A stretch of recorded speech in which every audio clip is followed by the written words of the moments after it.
ఈరోజు ఫిబ్రవరి 24వ తారీఖున గవర్నర్ గారి స్పీచ్, అదే రకంగా 28వ తారీఖున ప్రవేశపెట్టిన బడ్జెట్, వీటి అన్ని విషయాల మీద సుదీర్ఘంగా అసెంబ్లీలో ఎలాగూ ప్రతిపక్షం చెప్తా ఉన్న మాటలు ఎలాగూ వినే పరిస్థితి, అసెంబ్లీ నుంచి ప్రజలకు తెలిపే పరిస్థితి లేని పరిస్థితుల మధ్య మీ ద్వారా ప్రజలకు ప్రతిపక్షం సైడ్ నుంచి బడ్జెట్ మీద, గవర్నర్ ప్రసంగం మీద, వీటి అన్ని అంశాల మీద ఇటువైపున నాణ్యానికి ఇటువైపున వర్షన్ కూడా వినిపించే కార్యక్రమం చేస్తూ ఉన్నాం. నిజంగా చంద్రబాబు నాయుడు గారి 2 బడ్జెట్లు, ఇవాళ చంద్రబాబు నాయుడు ప్రవేశపెట్టిన 28వ తారీఖున తాను ప్రవేశపెట్టిన బడ్జెట్తో 2 బడ్జెట్లు తను ప్రవేశపెట్టినట్లయింది. ఈ 2 బడ్జెట్లు చంద్రబాబు నాయుడు గారివి గమనించినట్లయితే బాగా ప్రస్ఫుటంగా కూడా కనిపించేటి ఏమిటి అని అంటే, చంద్రబాబు గారు అన్ని రకాలుగా ప్రజలను మోసం చేసిన తీరు తేటతెల్లంగా కనిపిస్తుంది. ఎన్నికలకు ముందేమో బాబు షూరిటీ, భవిష్యత్ గ్యారంటీ, ఎన్నికలు అయిపోయిన తర్వాత మాత్రం బాబు షూరిటీ, మోసం గ్యారంటీ అన్న పద్ధతిలోనే ఆయన పాలన సాగుతూ ఉంది. బడ్జెట్ స్పీచ్ అంతా కూడా చూస్తే, బడ్జెట్ కానీ గవర్నర్ ప్రసంగం కానీ ఏది చూసినా కానీ కనిపించేది ఒకటి. గవర్నర్ ప్రసంగంలో వీళ్ళు రిప్లై ఇచ్చేటప్పుడు కానీ, బడ్జెట్ స్పీచ్లో కానీ ఎక్కడ చూసినా కానీ మనకు కనిపించేటివి 2 కనిపిస్తాయి. ఒకటి పరనింద, 2 ఆత్మస్తుతి. ఈ 2 మాత్రం బాగా ప్రస్ఫుటంగా కనిపిస్తాయి.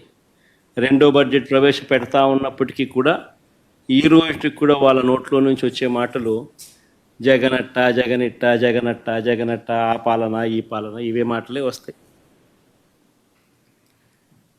కానీ ఎన్నికలప్పుడు వాళ్ళు ఇచ్చిన మాటల విషయం ఏమిటి, ఎన్నికలప్పుడు వాళ్ళు ఇచ్చిన హామీల విషయానికి ఏమిటి, వాటికి సంబంధించి ఏం చెప్తున్నారు, ఆ సూపర్ 6, ఆ సూపర్ 7 విషయాలు ఏమిటి, ఆ మేనిఫెస్టోలో మీరు 143 హామీలను ఇచ్చారు, ఆ 143 హామీల పరిస్థితి ఏమిటి అని చెప్పి అడిగితే మాత్రం వాళ్ళ నోట్లలో నుంచి ఏ ఒక్కరి నోట్ల నుంచి కూడా సమాధానాలు కూడా సరిగ్గా రావు. ఏది చెప్పినా అబద్ధం, ఏది చెప్పినా మోసం. ఎన్నికలప్పుడేమో సూపర్ 6 అన్నారు, సూపర్ 7 అన్నారు, ఏకంగా ఒక మేనిఫెస్టో రిలీజ్ చేశారు. ఆయన దత్తపుత్రుడు ఇద్దరు కలిసి రకరకాల పద్ధతుల్లో పోజులు ఇస్తూ జగన్ చెప్పిన దానికన్నా ఎక్కువ చేస్తున్నాము అని చెబుతూ ఇంటింటికి బాండ్లు కూడా ఇచ్చారు. బాండ్లతో పాటు కరపత్రాలు కూడా ప్రచురించారు. ఇవన్నీ కూడా ప్రతి ఇంటికి కూడా పంచడం జరిగింది. అధికారంలోకి వచ్చిన తర్వాత 2వ బడ్జెట్ ఈరోజు ప్రవేశపెట్టారు. మొదటి ఏడాది అయితే టోటల్గా కేటాయింపులు చూస్తేనే అరకొర, అది కూడా బడ్జెట్ వరకే. ఇచ్చింది ఎంత అని చూస్తే ఒక పెద్ద బోర్డు సున్నా కనిపిస్తుంది. ఇది చంద్రబాబు నాయుడు గారి బడ్జెట్ ప్రజెంటేషన్. ఇక 2వ ఏడాది బడ్జెట్ కూడా ఇంచుమించు అదే పోలికలే కనిపిస్తూ ఉన్నాయి. ఈ సూపర్ 6, ఈ సూపర్ 7 గురించి మాట్లాడదాం. మొట్టమొదటిగా, ఎందుకంటే ప్రధానమైన హామీలు కదా ఇవన్నీ. ఈ ప్రధానమైన హామీలకు పరిస్థితి ఏమిటి అని చెప్పి చూస్తే, మొదటిది యువతకు సంబంధించిన, ఉద్యోగాలకు సంబంధించిన చంద్రబాబు నాయుడు గారు చెప్పిన హామీ. తను చెప్పినాడు, సూపర్ 6 అన్నాడు, సూపర్ 7 అన్నాడు, నిరుద్యోగులందరికీ కూడా 3,000 రూపాయలు నిరుద్యోగ భృతి అన్నాడు. చంద్రబాబు నాయుడు ఇచ్చిన హామీ. 20 లక్షల ఉద్యోగాలు వచ్చేదాకా 3,000 రూపాయల నిరుద్యోగ భృతి అని చెప్పి చెప్పుకొచ్చాడు. ఆశ్చర్యం ఏమిటి అంటే గత ఏడాది బడ్జెట్లో చూస్తే గత ఏడాది బడ్జెట్లో కూడా ఆ నిరుద్యోగ భృతి 20 లక్షల మందికి ఇంటూ 3,000 రూపాయలు అంటే దాదాపుగా 7,200 కోట్లు. దీనికి సంబంధించిన ప్రస్తావన అసలు పెట్టలేదు. నేరేడు సంవత్సరం ఈ సంవత్సరం బడ్జెట్లో ఏమైనా పెట్టాడనంటే అది లేదు. పరిస్థితి గమనిస్తే రాష్ట్ర అసెంబ్లీలో గవర్నర్ గారి చేత ఇచ్చే స్పీచ్లో ఏకంగా గవర్నర్ గారి ప్రసంగానికి సంబంధించిన వర్షన్ తెలుగు కాపీస్ అన్నీ కూడా ప్రతి శాసనసభ్యుడికి కౌన్సిల్ సభ్యులందరికీ కూడా బుక్స్ కూడా పంపిణీ చేశారు. మళ్ళా అర్థం కాదేమో ప్రజలకి అని చెప్పి వాళ్ళు ఇచ్చిన దాంట్లో చూస్తే 4 లక్షల ఉద్యోగాలు ఇప్పటికే ఇచ్చేసాము. ఆల్రెడీ 4 లక్షల ఉద్యోగాలు ఈ 9 నెలల కాలంలోనే 4 లక్షల ఉద్యోగాలు 9-10 నెలల కాలంలోనే 4 లక్షల ఉద్యోగాలు ఆల్రెడీ ఇచ్చేసాము అని చెప్పి ఏకంగా బుక్కుల ద్వారా ప్రింట్ కొట్టి మరీ సర్క్యులేట్ చేశారు. ఒకసారి చూపించండి అమ్మా ఒకసారి. ఇది గవర్నర్ గారి ప్రసంగానికి సంబంధించిన కాపీ బుక్కు. ఇందులో ఆయన అన్న మాటలు: మా ప్రయత్నాలు ఇప్పటికే ఫలితాలను ఇస్తున్నాయనే విషయాన్ని పంచుకోవడానికి నేను గర్విస్తున్నాను. భారీ పెట్టుబడుల కోసం Google, ArcelorMittal, Tata Power, Greenko group, BPCL, TCS వంటి అనేక అంతర్జాతీయ దిగ్గజాలను ఆకర్షిస్తున్నాం. ఇప్పటి వరకు ఇన్వెస్టర్లు 6.5 లక్షల కోట్లు పెట్టుబడులు పెట్టారు మరియు 4 లక్షల మందికి ఉపాధి అవకాశాలు కల్పించబడినది. గవర్నర్ గారి చేత గవర్నర్ గారి ప్రసంగం అని చెప్తూ గవర్నర్ గారి పేరుతో ప్రచురితమైన పుస్తకం. ఇంతటితో ఆగిపోలేదు ఇలా అబద్ధాలు, ఇంతటితో ఆగిపోలేదు ఇలా మోసాలు. ఏకంగా ఈ బడ్జెట్ జరిగేటప్పుడే సోషియో ఎకనామిక్ సర్వే రిలీజ్ చేశారు. 2024-25కి సంబంధించిన రెండవ సోషియో ఎకనామిక్ సర్వే. ఇది రెండవ బడ్జెట్ కాబట్టి రెండవ సోషియో ఎకనామిక్ సర్వే కూడా రిలీజ్ చేశారు. 2024-25కి సంబంధించిన రెండవ సోషియో ఎకనామిక్ సర్వేలో వీళ్ళు దాంట్లో ఏకంగా ప్రింట్ కొట్టేశారు. ఏమని కొట్టారు? ఎంఎస్ఎంఈ సెక్టార్లో 2024-2025కి సంబంధించి ఏకంగా 27,07,752 ఉద్యోగాలు ఇచ్చేశారు.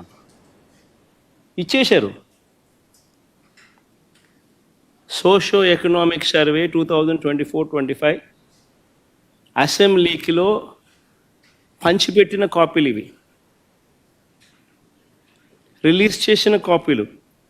సెకండ్ సోషియో ఎకనామిక్ సర్వే అంటే రెండో బడ్జెట్తో పాటు వీళ్ళు ప్రవేశపెట్టిన సోషియో ఎకనామిక్ సర్వే, రెండో సోషియో ఎకనామిక్ సర్వే 2024-25కి సంబంధించి 2024-25లో ఏకంగా ఎంఎస్ఎంఈ సెగ్మెంట్లో ఏకంగా 27,07,752 ఉద్యోగాలు ఇచ్చేసామని చెప్పి ఏకంగా ప్రింట్ కొట్టి పెట్టేశారు. అంటే ఇంత దారుణంగా నిరుద్యోగులను మోసం చేసే కార్యక్రమం. 3,000 రూపాయల నిరుద్యోగ భృతి ఒకవైపున ఇవ్వకుండా వాళ్ళందరికీ 3,000 రూపాయలు నెలలా ఇస్తామని చెప్పి, సంవత్సరానికి 36,000 పిల్లలకి ఇస్తామని చెప్పి ఏకంగా వాళ్ళకి ఇవ్వకుండా, బడ్జెట్లో వాటికి సంబంధించిన ప్రతిపాదనలు ఏవి చేయకుండా ఏకంగా ఇన్ని లక్షల ఉద్యోగాలు ఇచ్చేసాము అని చెప్పి 4 లక్షల ఉద్యోగాలను గవర్నర్ గారి ప్రసంగంలో చెప్పిచ్చేస్తారు. సోషియో ఎకనామిక్ సర్వే రిలీజ్ చేసి 27,07,752 ఉద్యోగాలు ఇప్పటికే ఇచ్చేసాము అని చెప్పి చెప్తా ఉన్నారు. ఇంత దారుణంగా చంద్రబాబు నాయుడు అనే వ్యక్తి నిరుద్యోగులకు, మరి పిల్లలకు, ప్రతి ఒక్కరికి నేరుడు సంవత్సరం ప్రతి పిల్లాడికి 36,000 రూపాయలు ఇప్పటికే ఎగనామం పెట్టాడు, మోసం చేశాడు. ఈ సంవత్సరం బడ్జెట్లో కూడా మరో 36,000 పిల్లలకు మోసం చేసి ఎగనామం పెడతా ఉన్నాడు. అంటే పిల్లలకు ఇప్పటికే చంద్రబాబు నాయుడు 72,000 రూపాయలు ప్రతి పిల్లాడికి చంద్రబాబు నాయుడు మోసం, దగ, వంచన, బకాయిలు రెండు అన్ని పదాలు పెట్టచ్చు. ఇప్పటికీ చేసిన మోసాలు.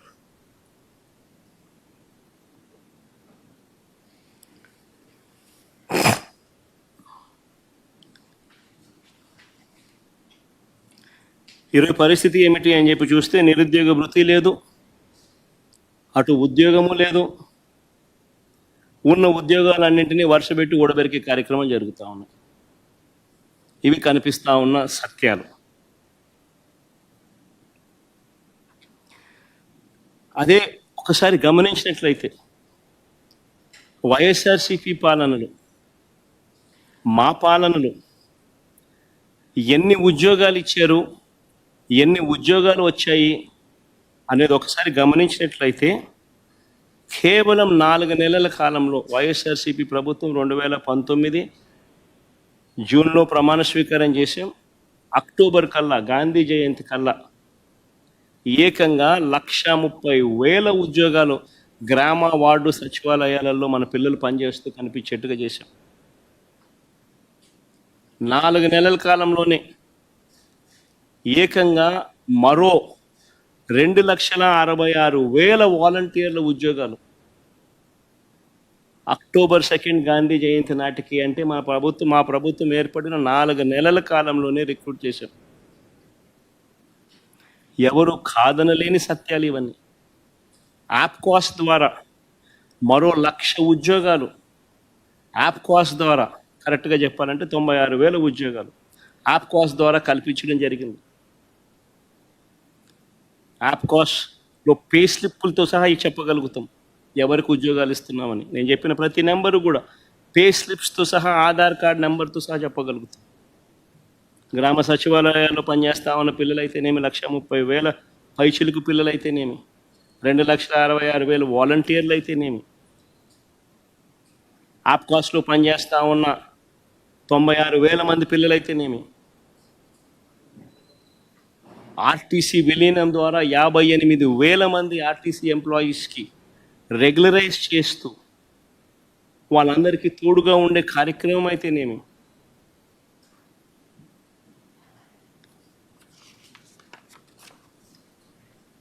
ఇవి కాక మిగిలిన కాంట్రాక్టు, మిగిలిన గవర్నమెంట్ ఉద్యోగాలన్నీ కూడా లెక్కేసుకుంటే అక్షరాల 5 సంవత్సరాల కాలంలో వైఎస్ఆర్సీపీ ప్రభుత్వ హయాంలో వివిధ సెక్టార్లలో గవర్నమెంట్ ఉద్యోగాలు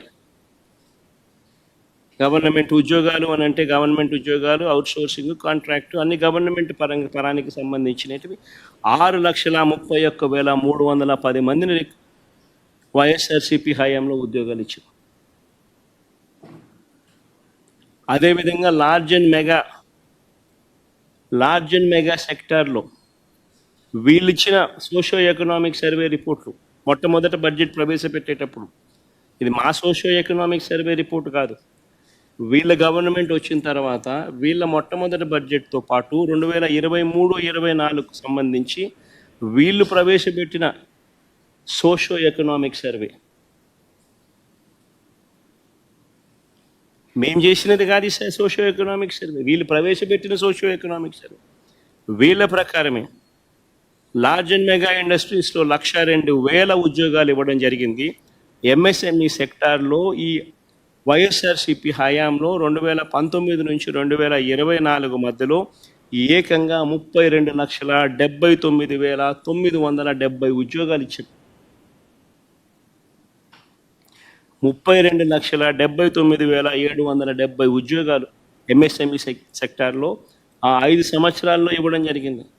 మొత్తంగా వైఎస్ఆర్సీపీ 5 సంవత్సరాల పాలనలో అటు గవర్నమెంట్ ఉద్యోగాలు అయితేనేమి, లార్జ్ అండ్ మెగా ఇండస్ట్రీస్లో అయితేనేమి, ఎంఎస్ఎంఈ సెక్టార్స్లో అయితేనేమి, మొత్తానికి ఆ 5 సంవత్సరాలలో 40 లక్షల పైసలకు ఉద్యోగాలు ఇచ్చినట్టుగా ఆధార్ కార్డ్ నెంబర్లతో సహా చెప్పగలిగే పరిస్థితిలో ఉంది.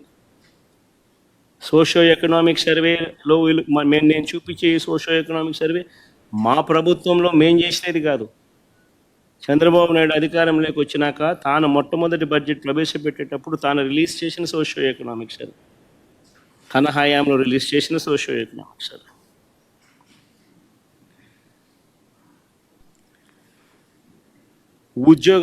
ఉద్యోగాలు కల్పించే విషయంలో ఏ ప్రభుత్వం ఎంత చిత్తశుద్ధిగా పనిచేస్తూ ఉంది, ఏ ప్రభుత్వం ఎంత నిజాయితీగా పిల్లల పట్ల ఉంది అని చెప్పడానికి ఇదొక నిదర్శనం. వీళ్ళొక వైపున ఉద్యోగాలు క్రియేట్ చేయకపోగా మరోవైపున పారిశ్రామికవేత్తలను బెదరగొట్టి పంపిస్తూ ఉన్నారు.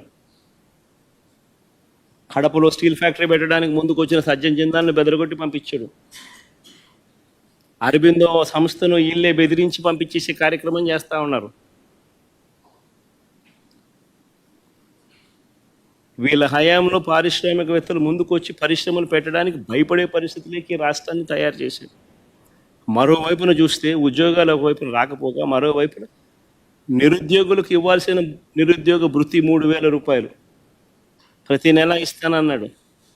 ప్రతి నిరుద్యోగికి ఈరోజు ఈ 2 బడ్జెట్ల పుణ్యాన ఏకంగా నేరుడు సంవత్సరం 36,000 రూపాయలు, ఈ సంవత్సరం మరో 36,000 రూపాయలు, 72,000 రూపాయలు ప్రతి నిరుద్యోగికి బాకీ పడ్డాడు.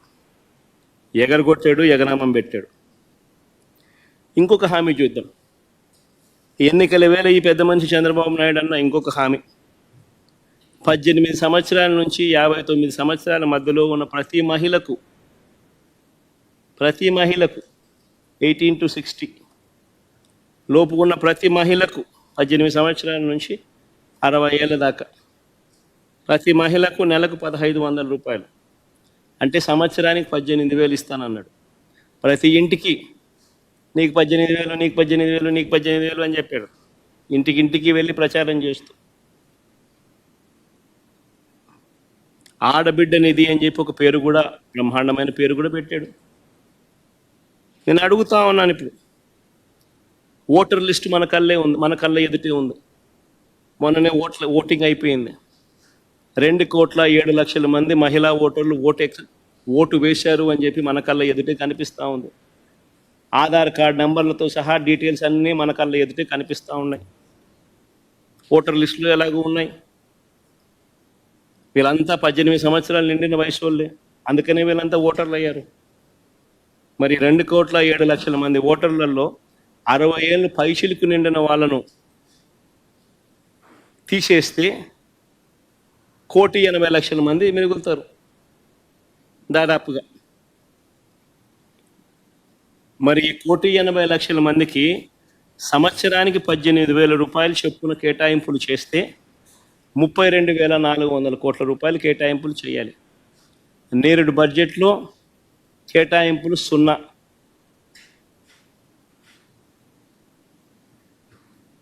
ఈ బడ్జెట్లో కేటాయింపులు 0.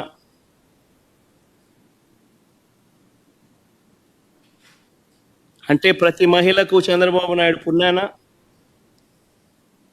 ఈ 2 బడ్జెట్లతో కలిపితే నేరుడు సంవత్సరం 18,000 రూపాయలు ఎగనామం ప్రతి మహిళకు, ఈ సంవత్సరం మరో 18,000 రూపాయలు ప్రతి మహిళకు ఎగనామం. ప్రతి మహిళకు చంద్రబాబు నాయుడు 36,000 బాకీ ఉన్నాడు.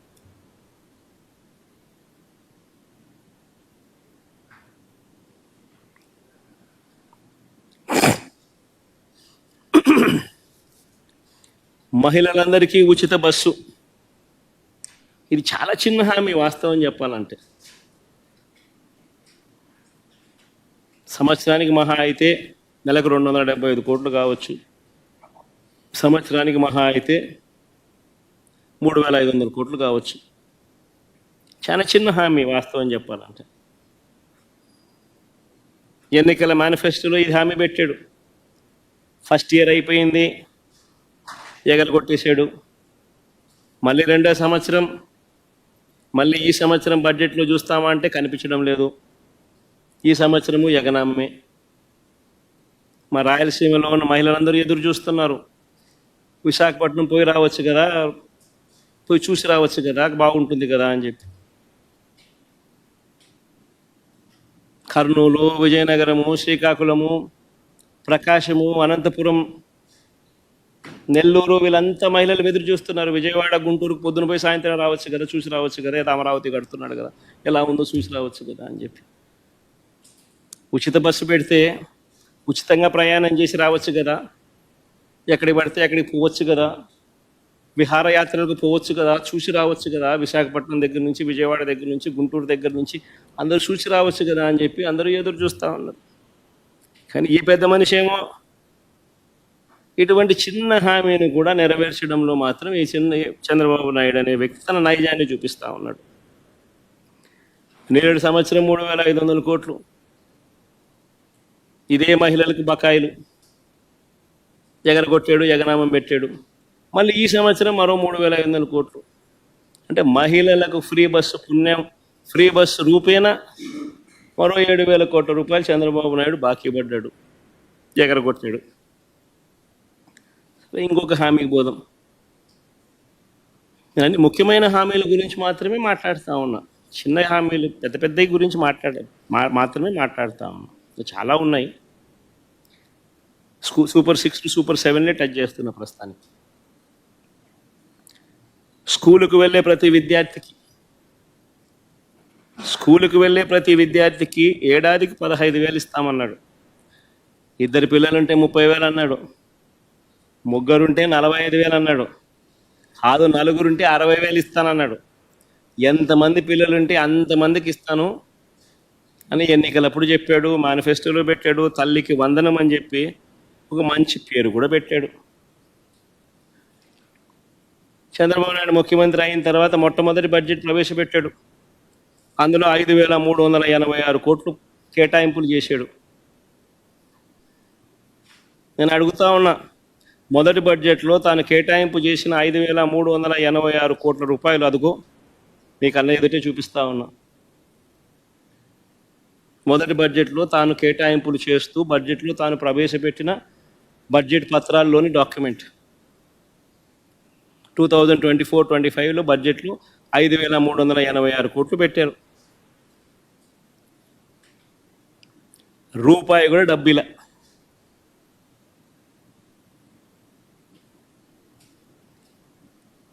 ఇదే పెద్ద మనిషి చంద్రబాబు నాయుడు మళ్ళీ చిత్తశుద్ధి ఎలాగూ లేదు కాబట్టి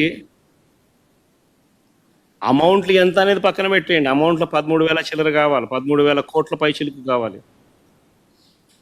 ఆ 13,000 కోట్ల పైచిలుకు ఎలాగూ పెట్టేది లేదు. ఇష్టం వచ్చిన నెంబర్ ఏదో ఒకటి పెట్టాలి, నామకే వాస్తే పెట్టాలి, మోసం చేయాలనే ఉద్దేశంతో చిత్తశుద్ధి ఎలాగూ లేదు కాబట్టి పెట్టామన్నట్టుగా పెట్టారు. పెట్టిన తర్వాత దాన్ని అమలు చేయకుండా వదిలేశారు. ఈ సంవత్సరం బడ్జెట్ ఎట్ గ్లాన్స్లో 9,407 కోట్లు చూపించారు. బడ్జెట్ డాక్యుమెంట్స్లోకి వెళ్ళి చూస్తే, డిమాండ్ ఫర్ గ్రాంట్స్లోకి వెళ్ళి చూస్తే అక్కడ 8,278 కోట్లు ఇంకొక నెంబర్ కనిపిస్తుంది. సరే, వాస్తవానికి ఎంతమంది పిల్లలు ఉన్నారు, రాష్ట్రంలో ఎంత డబ్బు ఖర్చు అవుతుంది అని చెప్పి ఒకసారి లెక్కల్లోకి వెళ్ళి చూస్తే ఈ లెక్కలన్నీ కూడా యూడిఐఎస్సి అంటే unified district information system for education, central గవర్నమెంట్కు సంబంధించి department of school education and literacy, ఈ డిపార్ట్మెంట్కు, central government department of school education and లిటరసీకి మన కలెక్టర్లే కాకుండా దేశవ్యాప్తంగా ఉన్న కలెక్టర్లు అందరూ కూడా వాళ్ళ పరిధిలో ఉన్న ఏ బడిలో ఏ పిల్లాడు చదువుతూ ఉన్నాడు, ఆ పిల్లాడికి సంబంధించిన ఆధార్ కార్డు డీటెయిల్స్తో సహా ప్రతి జిల్లా నుంచి నమోదు చేస్తారు. That is called యూడిఐఎస్సి, unified district information system for education. ఇది మ్యాండేటరీగా, పీరియాడికల్గా, రెగ్యులర్గా ప్రతి డిస్ట్రిక్ట్ కలెక్టరు దేశవ్యాప్తంగా ఈ యూడిఐఎస్సికి తాను అప్లోడ్ చేస్తూ ఉంటాడు. తన జిల్లాలో ఎన్ని స్కూళ్ళు ఉన్నాయి, ఆ స్కూళ్ళల్లో ఎవరు చదువుతూ ఉన్నారు, ఆ పిల్లలు ఎవరు, ఏ గ్రామంలో ఎక్కడున్నారు, ఏమిటి, ఆధార్ కార్డు సార్ డీటెయిల్స్ అన్ని వాళ్ళు పెడతా ఉంటారు. This is regular practice. మన రాష్ట్రానికి సంబంధించి ఇదే రిపోర్ట్ ఇదే వెబ్సైట్లోకి వెళ్ళి చూస్తే central government entity department of school education and literacy వెబ్సైట్లోకి వెళ్ళి చూస్తే యూడిఐఎస్సి రిపోర్ట్ ఫర్ 2023-24లో చూస్తే ఆంధ్రప్రదేశ్కు సంబంధించి 87,41,885 మంది పిల్లలు ఆంధ్ర రాష్ట్రంలో 12వ తరగతి దాకా చదువుతూ ఉన్నారు. అప్ టు 12th క్లాస్ దాకా చదువుతూ ఉన్న పిల్లలు ఆంధ్ర రాష్ట్రంలో ఎంతమంది అని అంటే 87,41,885 మంది చదువుతూ ఉన్నారు. మరి ఇంటూ నువ్వు చెప్పిన 15,000 అంతే కదా. ఇదేం దీనికి రాకెట్ సైన్స్ ఏం అవసరం లేదు కదా. ప్రతి జిల్లాలోనూ కలెక్టర్లు నమోదు చేసిన ఇన్ఫర్మేషనే కదా ఇది. అందరి దగ్గర ఉన్న ఇన్ఫర్మేషనే కదా ఇది. ఇంటూ 15,000 అంటే 13,112 కోట్ల రూపాయలు. మరి 13,112 కోట్ల రూపాయలకు చంద్రబాబు నాయుడు కేటాయించింది ఎంత? మొదటి సంవత్సరం ఆయన కేటాయించింది 5,386 కోట్లు కేటాయింపులు మాత్రమే. ఆ తర్వాత ఇచ్చేది ఎలాగో లేదు కాబట్టి పూర్తిగా ఎగనామమే. రెండో సంవత్సరం ఈ సంవత్సరం ఎంత కేటాయించాడు అని అంటే బడ్జెట్ అంటే గ్లాన్స్లో ఒక నెంబర్ 9,407 కోట్లని, గ్రాంట్స్లో ఏమో డిమాండ్ ఫర్ గ్రాంట్స్లో ఏమో ఆ డాక్యుమెంట్స్ చూస్తే కేవలం 8,278 కోట్లని ఇంకొక నెంబర్ కనిపిస్తుంది. కానీ ఎక్కడైనా కూడా 13,112 కోట్ల రూపాయలు 13,112 కోట్లు అనేది ఎక్కడా కనిపించదు. ఎందుకంటే ఎలాగూ ఇచ్చేది లేదు, ఎలాగూ మోసం చేయడమే, ఏదో ఒక నెంబర్ పెట్టాలి కదా అని చెప్పి నడిపిస్తూ ఉన్నారు. ఈ ఒక్క పథకం ద్వారానే ఇప్పటికే ప్రతి పిల్లాడికి చంద్రబాబు నాయుడు 15,000 బాకీ పడ్డాడు. 15,000 ప్రతి పిల్లాడికి చంద్రబాబు నాయుడు ఇప్పుడే ఎగనామం పెట్టాడు. ఈ సంవత్సరం బడ్జెట్ కూడా లెక్కేసుకుంటే ప్రతి పిల్లాడికి చంద్రబాబు నాయుడు 30,000 రూపాయలు ఎగనామం పెట్టినట్టు అవుతుంది, బాకీ పడినట్టు అవుతుంది. చివరికి చిన్న పిల్లలను కూడా వదిలిపెట్టడం లేదు. ఎగనామం పెట్టడంలోనూ బకాయిలు పెట్టడంలోనూ బాకీలు పెట్టడంలోనూ. అయ్యో చూసేదానికి కూడా బాగుండదయ్యా. మరి చిన్నపిల్లల దగ్గరికి కూడా ఎందుకు అయ్యా ఈ పద్ధతిలోకి పోతావు చంద్రబాబు? అస్సలు బాగా. సరే, ఇంకా రైతులకు సంబంధించి మాట్లాడదాం. చంద్రబాబు నాయుడు అన్నాడు ఎన్నికల వేళ సూపర్ 6 అన్నాడు, సూపర్ 7 అన్నాడు. ఎన్నికల వేళ పిఎం కిసాన్ కాక అన్నదాత సుఖీభవ పేరుతో 20,000 రూపాయలు ఇస్తామన్నాడు. అసలు ఎన్నికలప్పుడు ఆయన అన్న మాటలేంటి? జగను రైతు భరోసా కింద పిఎం కిసాన్ని కలుపుకొని ఇస్తా ఉన్నాడు. నేను అట్ట కాదు, నేను అన్నదాత సుఖీభవ ఇస్తా, నేను 20,000 రూపాయలు ఇస్తాను అన్నాడు. పిఎం కిసాన్ కాక అన్నదాత సుఖీభవ 20,000 ఇస్తా అన్నట్టుగా ప్రతి మీటింగ్లోనూ నమ్మబలికాడు. మరి పిఎం కిసాన్ కింద పక్కన పెడితే అన్నదాత సుఖీభవకు సంబంధించి 53,58,266 మంది రైతులు ఉన్నారు. రైతు భరోసా అందుకున్న వాళ్ళు గతంలో మా ప్రభుత్వంలో 2023-24 సంవత్సరంలో లెక్కేసుకున్న మరి 53,58,266 మందికి ఇంటూ 20,000 రూపాయలు అంటే 10,717 కోట్ల రూపాయలు ఈ పెద్ద మనిషి బడ్జెట్ అలొకేట్ చేయాలి. మొట్టమొదటి బడ్జెట్లో గత ఏడాది 1,000 కోట్లు అలాట్ చేశాడు అన్నదాత సుఖీభవ అనే ప్రోగ్రాం. పోయేదేముంది, ఎలాగో ఇచ్చేది లేదు, సచ్చేది లేదు కదా అని చెప్పి 1,000 కోట్లు అలాట్ చేశాడు, ఎగరగొట్టేశాడు. ఇప్పుడు ఎంత చేశాడు అని అంటే ఇప్పుడు రెండో బడ్జెట్లో 6,300 కోట్లు అలాట్ చేసినాడు. ఇక్కడ కూడా ఎక్కడ 10,717 కోట్లు కనిపించదు. ఎందుకంటే ఎలాగో ఇచ్చేది లేదు, సచ్చేది లేదు, ఎలాగో మోసం చేసేది కదా అన్నట్టుగా తయారైంది చంద్రబాబు నాయుడు పరిస్థితి. ఇప్పటికే ప్రతి రైతుకు చంద్రబాబు నాయుడు 20,000 రూపాయలు బాకీ పడ్డాడు, ఎగనామం పెట్టాడు. ఈ రెండవ ఏడాది ప్రతి రైతుకు మళ్ళీ ఈ రెండవ ఏడాది కూడా కలుపుకుంటే మరో 20,000 రూపాయలు. అంటే మొత్తంగా ఈ రెండో ఏడాది కూడా గడిస్తే 40,000 రూపాయలు ప్రతి రైతుకు కూడా చంద్రబాబు నాయుడు ఎగనామం పెట్టాడు, బాకీ పడ్డాడు.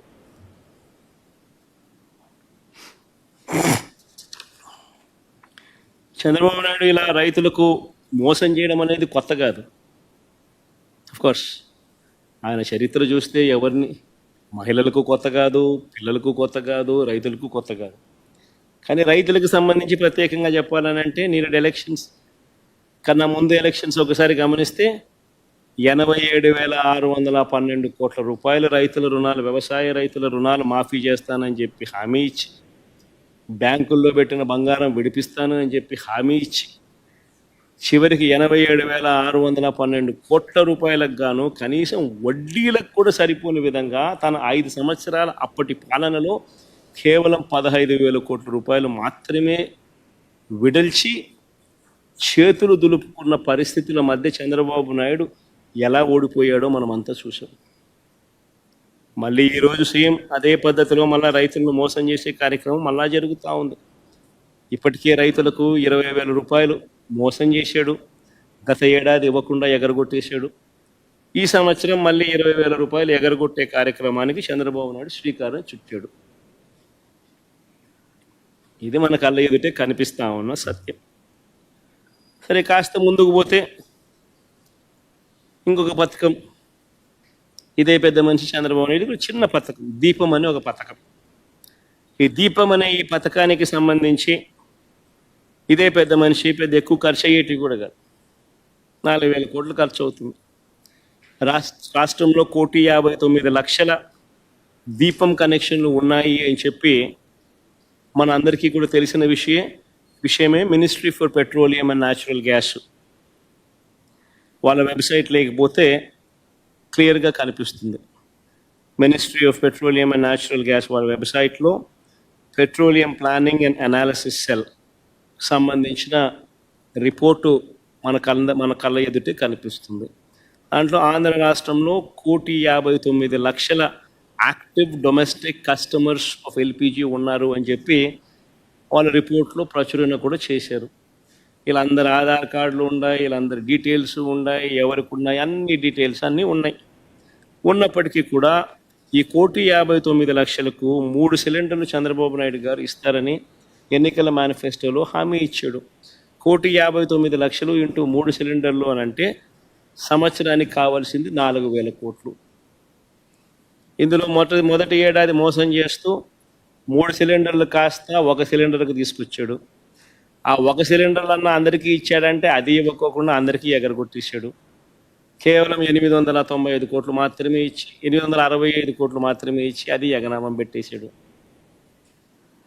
పోనీ ఈ సంవత్సరం అన్నా, రెండో సంవత్సరం అన్నా 3 సిలిండర్లు ఇస్తున్నాడా అని చెప్పి చూస్తే 1,59,00,000కు 3 సిలిండర్లకు 4,000 కోట్ల రూపాయలు అవసరమైతే బడ్జెట్లో ఈయన కేటాయింపు చేసింది 2,600 కోట్లు మాత్రమే.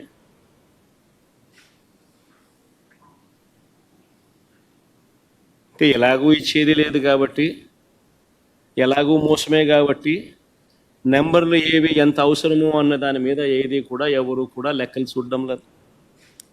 ఎలాగో ఎగరగొట్టేదే, నామకే వాస్తే చేయాలంటే చేయాలన్నట్టుగా చేసేదే కాబట్టి ఎలాగో ఎగనామం పెట్టేదే కదా అని చెప్పి అడుగులు వేస్తూ ఉన్నాడు చంద్రబాబు నాయుడు గవర్నమెంట్లో. మరో ముఖ్యమైన హామీ 50 ఏళ్ళకే పెన్షన్ అన్నాడు.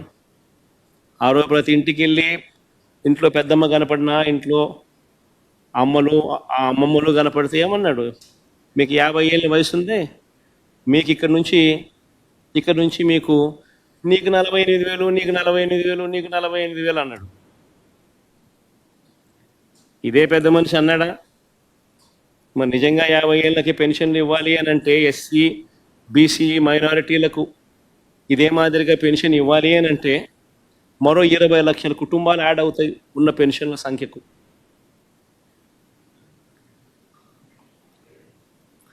ఈ 20 లక్షల కుటుంబాలకు 4,000 రూపాయల చొప్పున లెక్కేసుకుంటే అక్షరాల 9,600 కోట్ల రూపాయలు కేటాయింపులు చేయాలి. మొదటి ఏడాది 9,600 కోట్లు ఎగరగొట్టేశాడు. పోనీ ఈ ఏడాది ఏమైనా కేటాయింపులు చేశాడా, ఏమైనా ఇస్తాడా అని చెప్పి చూస్తే ఈ ఏడాది కూడా ఎగరగొట్టేశాడు. అంటే ఈ 50 ఏళ్ళు నిండిన ప్రతి మహిళకు ఎన్నికలప్పుడు నీకు 48,000, నీకు 48,000, నీకు 48,000 అని చెప్పిన ఈ చంద్రబాబు నాయుడుకి సంబంధించిన వీళ్ళంతా, ఈ నాయకులంతా ప్రతి మహిళకు ఇప్పటికే నేడు సంవత్సరం 48,000 కోట్లు ఎగనామం పెట్టారు, మోసం చేశారు. ఈ సంవత్సరం మరో 48,000 రూపాయలు మళ్ళీ ఎగనామం పెట్టాడు, మోసం చేశారు. అంటే మహిళలకు మళ్ళీ మరో 96,000 రూపాయలు ఈ 2 ఏళ్లలో ఈ ఒక్క పథకం ద్వారా జరిగిన మోసం.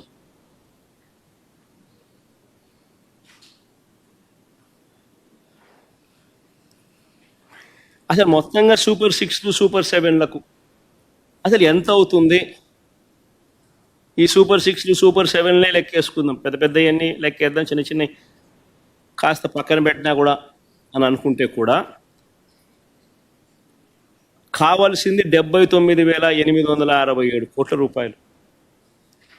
ఆడబిడ్డ నిధి 32,400 కోట్లు, అన్నదాత సుఖీభవ 10,712 కోట్లు, నిరుద్యోగ భృతి 7,200 కోట్లు, దీపం పథకానికి 3,900 కోట్లు, ఉచితంగా బస్సుకు మరో 3,000 కోట్లు, తల్లికి వందనానికి మరో 13,000 చిల్లర కోట్లు, 50 ఏళ్ళకే పెన్షన్ అనే పథకానికి మరో 9,600 కోట్లు, మొత్తంగా కలిపి దాదాపుగా 79,867 కోట్లు, అంటే దాదాపు 80,000 కోట్లు కావాలి.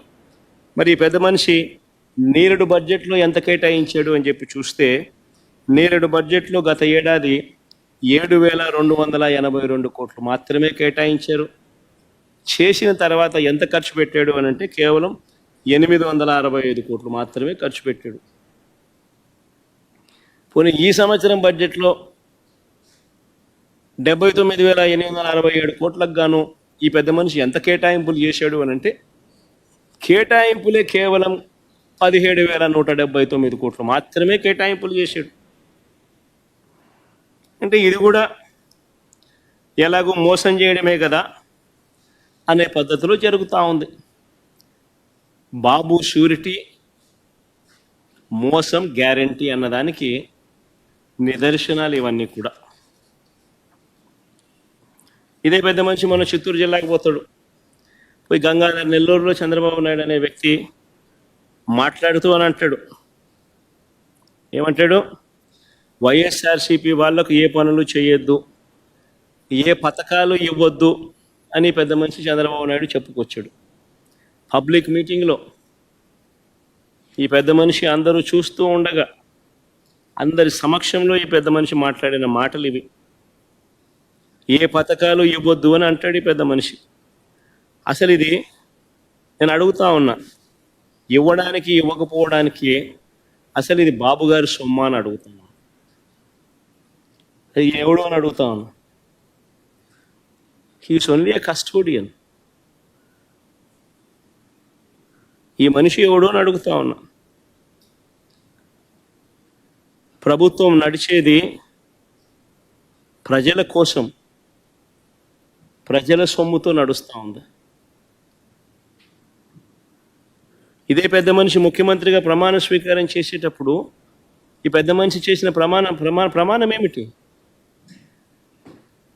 పక్షపాతానికి, రాగద్వేషాలకు అతీతంగా పరిపాలన చేస్తాను అని చెప్పి రాజ్యాంగబద్ధంగా ఈ మనిషి ప్రమాణం చేశాడు.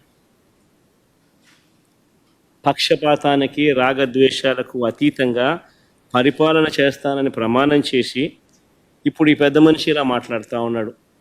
ఏకంగా బహిరంగంగా, బాహాటంగా పబ్లిక్ స్పీచ్లో ఈ మాదిరిగా మాట్లాడుతూ ఉన్నాడు. మరి ఈ మనిషి మీద ఎవరైనా జడ్జిలు కానీ నా మాటలు ఎవరైనా జడ్జిలు వింటున్నా కానీ, అది గవర్నర్ గారైనా కానీ నా మాటలు ఆయన మాటలు ఎవరైనా కానీ విన్నా కానీ అసలు ఇలాంటి వ్యక్తిని ఒక్క నిమిషమైనా ముఖ్యమంత్రి స్థానంలో కొనసాగించడం ధర్మమేనా?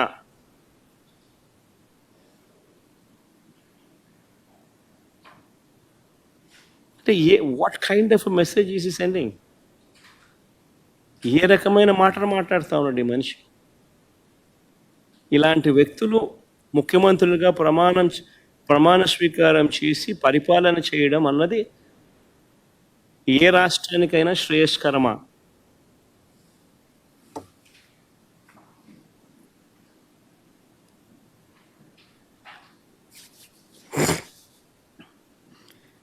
ఇక పెన్షన్ల విషయానికి వద్దాం. పెన్షన్ల విషయానికి వస్తే మా ప్రభుత్వం ఉన్న నాటికి, అంటే ఎలక్షన్ కోడ్ వచ్చే నాటికి మా ప్రభుత్వం ఉన్న నాటికి ఏకంగా 66,34,372 పెన్షన్లు మా హయాంలో మేము ఇస్తా ఉంటే ఈరోజు చంద్రబాబు నాయుడు గారి పాలన వచ్చేసరికి ఏకంగా 62,10,969 పడిపోయి, చంద్రబాబు నాయుడు గారి 10 నెలల కాలంలో, చంద్రబాబు నాయుడు గారి పాలనలో 66,34,372 పెన్షన్ల నుంచి ఎలక్షన్ కోడ్ వచ్చే నాటికి ఉన్న పెన్షన్ల దగ్గర నుంచి ఈరోజు చంద్రబాబు నాయుడు ఈ నెల డిస్ట్రిబ్యూట్ చేసిన పెన్షన్లు ఎంత అని చెప్పి చూస్తే 62,10,969 పెన్షన్లకు పడిపోయి, కొత్తగా ఒక్క పెన్షన్ అనేది యాడ్ కాల. ఉన్న పెన్షన్లన్నీ కూడా తగ్గించుకుంటూ పోతా ఉన్నారు. దాదాపుగా కంటికి కనిపిస్తాం, దాదాపుగా 4 లక్షల పెన్షన్లు తగ్గినట్టుగా.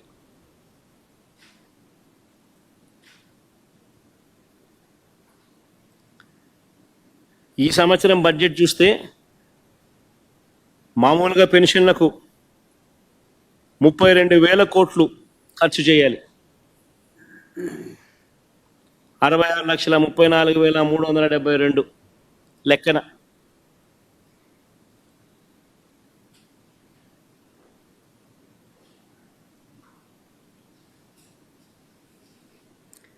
బడ్జెట్ ఈ సంవత్సరం చూస్తే 27,000 కోట్లు.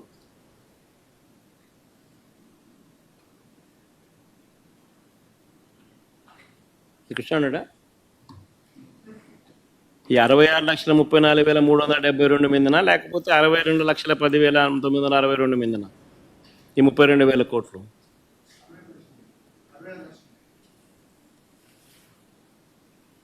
5,000 కోట్లు తగ్గింపు. పెన్షన్లు ఏదైనా పెరగాల్సింది పోయి ప్రతి సంవత్సరం, ఈ సంవత్సరం నుంచి నెక్స్ట్ ఇయర్కు పెరగాల్సింది పోయి బడ్జెట్ అలొకేషన్ తగ్గుదల కనిపిస్తూ ఉంది.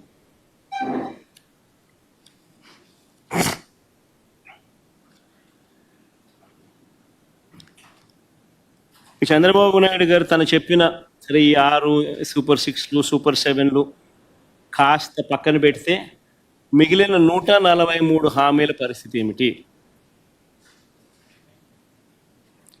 అందులో మచ్చుకు కొన్ని చెప్తా.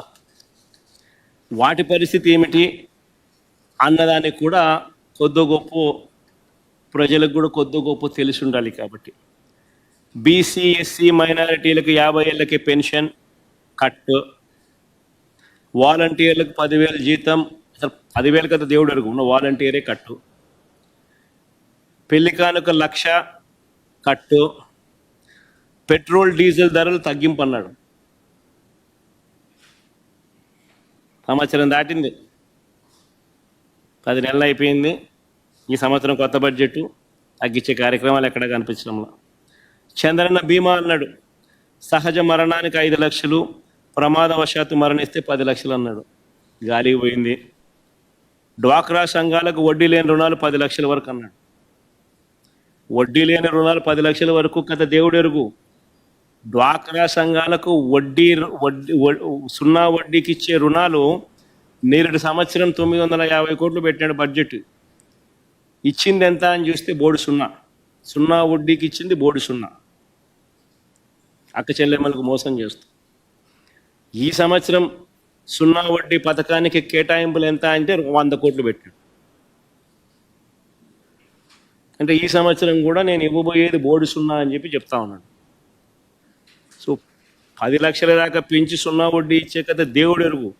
ఉన్న సున్నా వడ్డీ పథకం పూర్తిగా ఎత్తేసే కార్యక్రమం జరిగింది. ఆటో డ్రైవర్లకు, టాక్సీ డ్రైవర్లకు, హెవీ లైసెన్స్ ఉన్న ప్రతి లారీ టిప్పర్ డ్రైవర్లకు ప్రతి ఏటా 15,000 ఆర్థిక సహాయం.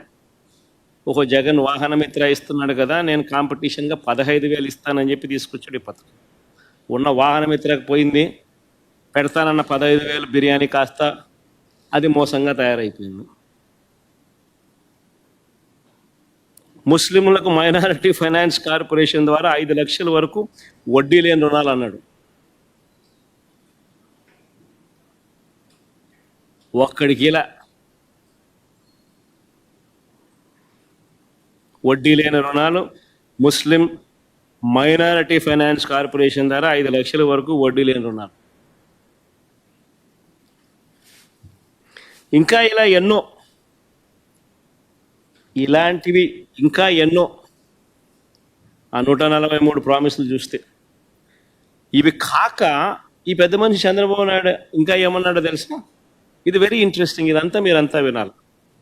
ఈ 143 ప్రామిసులు కాక, ఇవి కాక చంద్రబాబు నాయుడు ఇంకా ఆయన ఏమన్నాడో ఒక్కసారి నేను ప్లే చేస్తా ఎన్నికలప్పుడు. ఒక్కసారి మీరంతా కూడా, ఎందుకంటే బాగా ఇంట్రెస్టింగ్ టాపిక్ ఇది. ఒకసారి ప్లే చేయమంట. ఈరోజు నేను ఒకటి హామీ ఇస్తున్నా, జగన్మోహన్ రెడ్డి పెట్టిన సంక్షేమ కార్యక్రమాలు ఆగిపోవు. ఇంకా మెరుగైన సంక్షేమ కార్యక్రమాలు ఇచ్చి మిమ్మల్ని ముందుకు తీసుకుపోతామని హామీ ఇస్తున్నా. మనం హామీలు ఇచ్చాం, సూపర్ 6 చెప్పాం, చూస్తే భయం వేస్తా ఉంది. ముందు కదలలేకపోతున్నాం.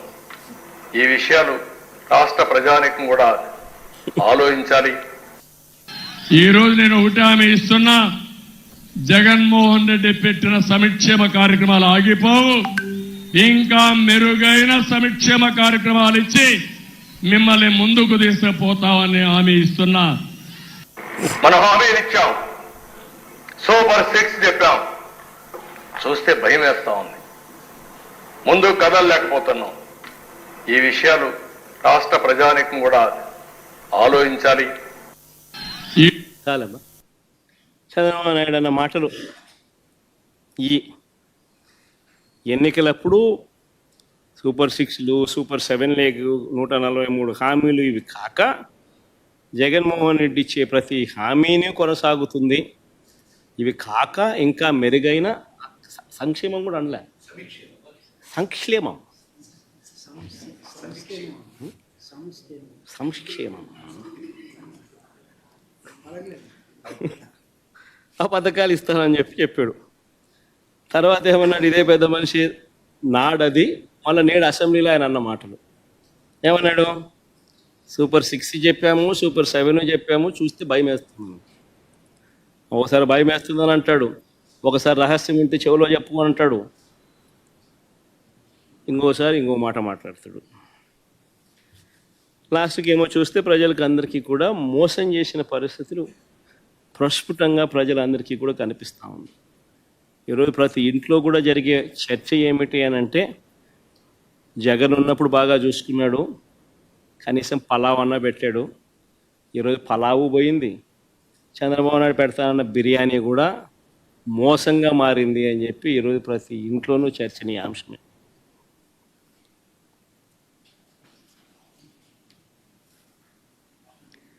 ఆ రోజు ఒకవైపున సంక్షేమ కార్యక్రమాలన్నీ కూడా ఎప్పుడూ రాష్ట్ర చరిత్రలో జరగని విధంగా,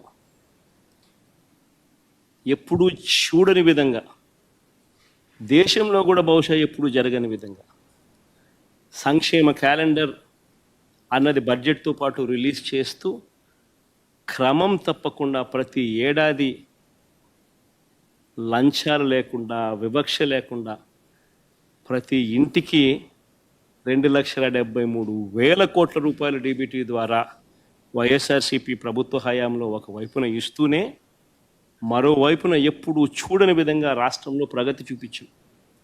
4 సీపోర్ట్లు యుద్ధ ప్రాతిపదికన కట్టడం మొదలెట్టాం. 17 కొత్త మెడికల్ కాలేజీలు రాష్ట్ర చరిత్రలో ఎప్పుడు జరగని విధంగా అడుగులు వేయడం మొదలెట్టాయి. అందులో 5 అప్పటికే కంప్లీట్ అయిపోయి. సీపోర్ట్లు కూడా కట్టే 4 పోర్ట్లలో ఒకటి ప్రైవేటు, మిగతా 3 రాష్ట్ర ప్రభుత్వం కట్టే పోర్ట్లు. మా ప్రభుత్వంలో ఉండగానే రామాయపట్నం పోర్టు అయితే దాదాపుగా 70% అయిపోయింది అప్పటికి. మిగిలిన మచిలీపట్నం పోర్టు, మిగిలిన మూలపేట పోర్టు, శ్రీకాకుళంలో ఉన్న పోర్టులు దాదాపు 30% దగ్గర కూడా అయిపోయింది. 17 మెడికల్ కాలేజీలలో మా హయాంలో 5 మెడికల్ కాలేజ్ ఇనాగ్రేట్ కూడా చేసినాం. మిగిలినటి వార్ ఫుటింగ్ బేసిస్ మీద పనులు జరుగుతూ ఉన్న పరిస్థితి. 10 ఫిషింగ్ హార్బర్లు, 6 ఫిష్ ల్యాండింగ్ సెంటర్లు. మొట్టమొదటిసారిగా దేశం మొత్తం మన వైపు చూసేట్టుగా ఎప్పుడు చూడని విధంగా టెక్నాలజీని, స్కిల్లింగ్ను పూర్తిగా అనుసంధానం చేసి పూర్తిగా ప్రజలకు చేరువ చేసిన పాలన ఏదైనా ఉంది అని అంటే అది వైఎస్ఆర్సీపీ హయాంలో జరిగింది. బిడ్డ పుట్టిన దగ్గర నుంచి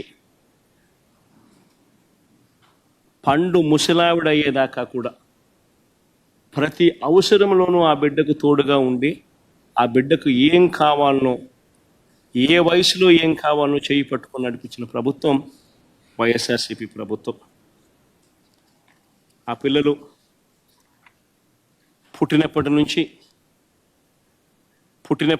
పుట్టిన వెంటనే డెలివరీ అయ్యేటప్పుడే ఆరోగ్య ఆసరా కింద 5,000 రూపాయలు చేతుల్లో పెట్టి ఆరోగ్య ఆసరా కింద పంపించే పరిస్థితి నుంచి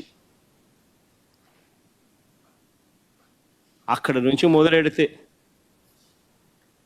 పెళ్లి చేసేదానికి వైఎస్ఆర్ కళ్యాణమస్తు షాదీ తోఫాతో మొదలెడితే పుట్టిన బిడ్డకు ఆ తర్వాత 5,000 రూపాయల ఆరోగ్య ఆసరాతో మొదలెడితే ఆ పిల్లలను బడులకు పంపించడానికి ఆ తల్లికి అమ్మఒడితో ఇవ్వడం మొదలు పెడితే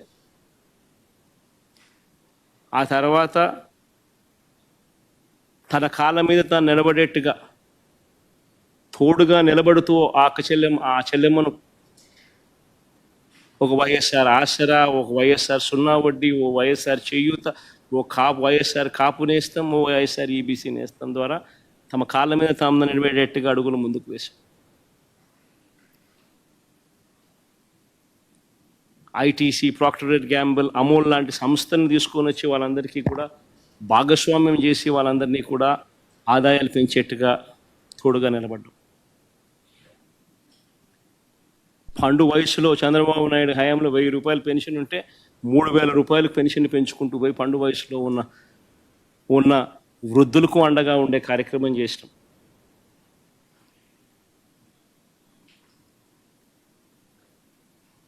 పిల్లలు చదివేదానికి పేదరికం అన్నది శాశ్వతంగా బయటపడాలి అని అంటే మంచి చదువులు ఆ పిల్లలకు అందుబాటులో ఉండాలి అని చెప్పి గ్లోబల్ వ్యవస్థలతో పోటీ పడే పరిస్థితిలోకి మన పిల్లలు రావాలి అనే సదుద్దేశంతో ఎప్పుడు చూడని విధంగా సంస్కరణలు తీసుకొచ్చాం.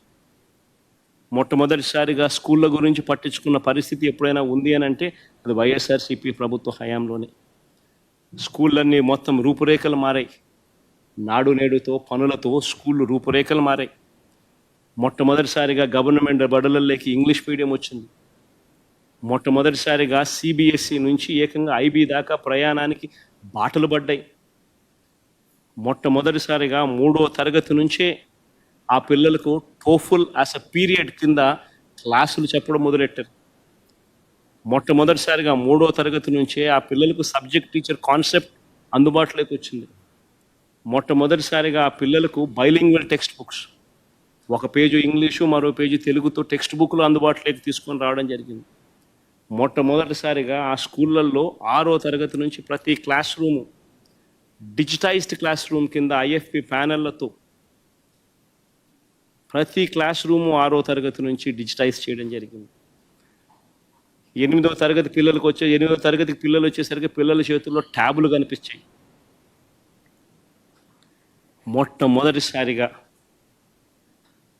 పెద్ద చదువులకు పూర్తి ఫీజు రీయింబర్స్మెంట్ కల్పిస్తూ Vidya Deevena, boarding and lodging ఖర్చులకు పిల్లలు అవస్థలు పడకుండా వసతి దీవెన, ఇవే కాకుండా పెద్ద చదువుల కరికులంలో కూడా మార్పులు తీసుకొస్తూ ప్రఖ్యాత యూనివర్సిటీస్, వరల్డ్ రినౌండ్ యూనివర్సిటీస్ను ఆన్లైన్ పద్ధతిలో మన కోర్సులో, మన కరికులంలో వాళ్ళ సబ్జెక్టులను అనుసంధానం చేస్తూ ఎడెక్స్ ద్వారా ఆ సర్టిఫికెట్లను మన కరికులంలో భాగం చేయడం. ఈరోజు ఈ విద్యా వ్యవస్థ మొత్తం నాశనం అయిపోయింది.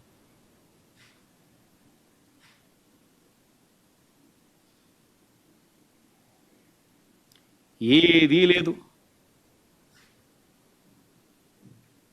పిల్లలను ప్రోత్సహిస్తూ బడులకు పంపేలా తల్లులను ప్రోత్సహిస్తూ అమ్మఒడి కార్యక్రమం నుంచి మొదలెడితే ఇన్ని కార్యక్రమాలు నేను చెప్పా, అన్నీ కూడా ధ్వంసమైపోయాయి. చివరికి విద్యా దీవెన అనే కార్యక్రమం కూడా భ్రష్టు పట్టించిన పరిస్థితుల్లో నడుపుతా ఉన్నారు. ప్రతి పిల్లాడికి, పెద్ద చదువులు చదువుతా ఉన్న పిల్లాడు ఫీజు రీయింబర్స్మెంట్ కింద, పిల్లలు చదువుతా ఉన్న పిల్లలు ఫీజు రీయింబర్స్మెంట్ కింద, విద్యా దీవెన కింద ఇవ్వాల్సింది ఎంత? సంవత్సరానికి 2,800 కోట్లు ఇవ్వాలి విద్యా దీవెన కింద వాళ్ళ ఫీజుల కొరకు. క్వార్టర్కు 700 కోట్లు, దాదాపుగా 4 క్వార్టర్లు కలిపితే 2,800 కోట్ల రూపాయలు విద్యా దీవెన కింద ఇవ్వాలి. వసతి దీవెన కింద, బోర్డింగ్ అండ్ లాడ్జింగ్ ఖర్చుల కింద మేము ప్రతి ఏప్రిల్లోనూ 1,100 కోట్లు ఇచ్చేవాళ్ళం. అంటే ఈ పథకానికి, విద్యా దీవెన, వసతి దీవెన పథకానికి 3,900 కోట్ల రూపాయలు ఖర్చు చేయాలి సంవత్సరానికి. అలాంటిది చంద్రబాబు నాయుడు గత సంవత్సరం ఎంత ఖర్చు చేసినాడు? 700 కోట్లు కూడా ఇవ్వాల. అంటే పిల్లలకు బాకీ పెట్టిందే గత ఏడాదే 3,200 కోట్లు, 3,900 కోట్లు మైనస్ 700, అంటే 3,200 కోట్లు బాకీ పెట్టాడు పిల్లలకి ఇవ్వాల్సింది. అది కాక మళ్ళీ ఈ సంవత్సరం, గోయింగ్ ఫార్వర్డ్ ఈ సంవత్సరం మరో 3,900 కోట్లు కావాలి విద్యా దీవెనకు, వసతి దీవెనకు. మరి రెండు కలిపితే పిల్లలకు లాస్ట్ ఇయర్కి సంబంధించి 3,200 కోట్లు, ఈ ఇయర్ గోయింగ్ ఫార్వర్డ్కి సంబంధించి 3,900 కోట్లు, మొత్తం 7,100 కోట్లు కావాలి. మరి 7,100 కోట్లకు గాను బడ్జెట్లో ఆయన ప్రవేశపెట్టిన నెంబర్ ఎంత? కేవలం 2,600 కోట్లు. అంటే పిల్లలను వాళ్ళ చదువులకు దూరం చేసే కుట్ర.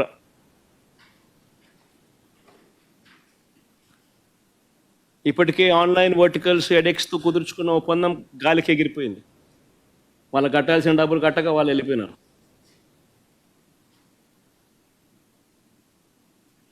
మరోవైపున చూస్తే విద్యా దీవెన ఇవ్వక ఇంజనీరింగ్ కాలేజీలు సైతం మూసేసే పరిస్థితిలోకి వచ్చేస్తున్నాయి.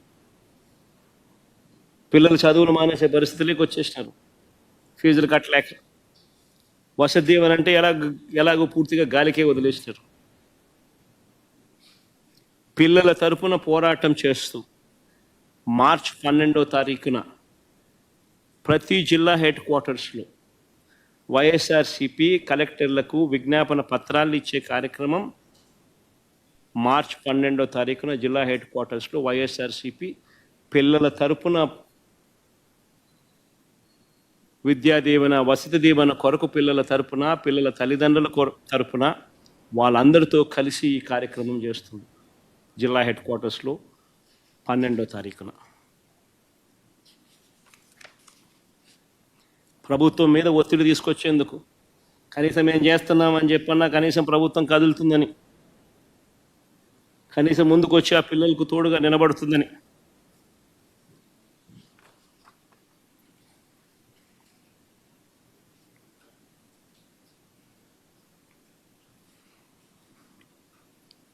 వైద్య రంగం తీసుకున్న అదే పరిస్థితి. పూర్తిగా వ్యవస్థను నిర్వీర్యం చేసిన పరిస్థితి కనిపిస్తూ ఉండదు. పేదవాడికి, మధ్యతరగతి వాడికి ఒక ఆసరాగా నిలబడింది వైఎస్ఆర్సిపి ప్రభుత్వం. అప్పట్లో వైద్యం కోసం ఏ ఒక్కరూ కూడా అప్పుల పాలయ్యే పరిస్థితి రాకూడదు అని వైఎస్ఆర్సీపీ ప్రభుత్వం తప్పించింది.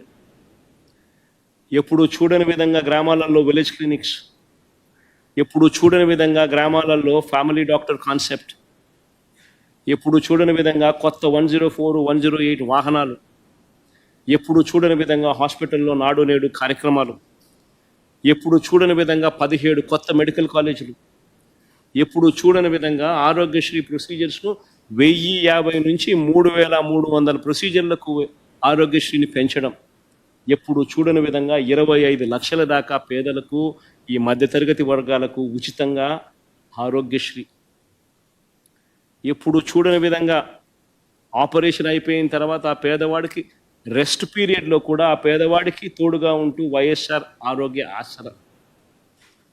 ఈరోజు ఈ పథకాలన్నీ కూడా మొత్తం ధ్వంసం.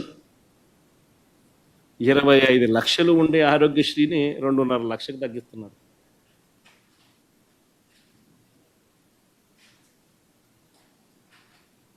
నిజంగా అసలు వీళ్ళు మనుషులేనా అని అడుగుతాను నేను. గవర్నమెంట్ హాస్పిటళ్లలో 0 వేకెన్సీ పాలసీలో మా ప్రభుత్వ హయాంలో నేషనల్ ఫిగర్స్ చూసుకుంటే నేషన్ వైడ్ స్పెషలిస్ట్ డాక్టర్ల కొరత గవర్నమెంట్ హాస్పిటల్లో ఎంతమంది ఉన్నారని చెప్పి నేషన్ వైజ్ నెంబర్ తీసుకుంటే 61% ఉంటే మన రాష్ట్రంలో 4% వైఎస్ఆర్సీపీ హయాంలో 0 వేకెన్సీ పాలసీ పెట్టి ఆ మాదిరిగా రిక్రూట్ చేసి ఆ మాదిరిగా పేదవాడికి తోడుగా ఉన్న పరిస్థితుల నుంచి గవర్నమెంట్ హాస్పిటల్లో WHO GMP ప్రమాణాలు గల మందులు మాత్రమే అందుబాటులో ఉండేట్టుగా చర్యలు తీసుకున్న పరిస్థితి నుంచి ఈరోజు వ్యవస్థలన్నీ కూడా ధ్వంసమైపోయిన పరిస్థితులు కనిపిస్తూ ఉన్నాయి. వ్యవసాయము అంతే నాశనం చేసిన పరిస్థితులు కనిపిస్తూ ఉన్నాయి. విత్తనం నుంచి పంట పండిన తర్వాత రైతు అమ్ముకునే పరిస్థితి వరకు ప్రతి అడుగులోనూ రైతుని చేయి పట్టుకొని నడిపించిన ప్రభుత్వం వైఎస్ఆర్సీపీ. రైతులకు సంబంధించి 0 వడ్డీ పంట రుణాలు ధ్వంసం,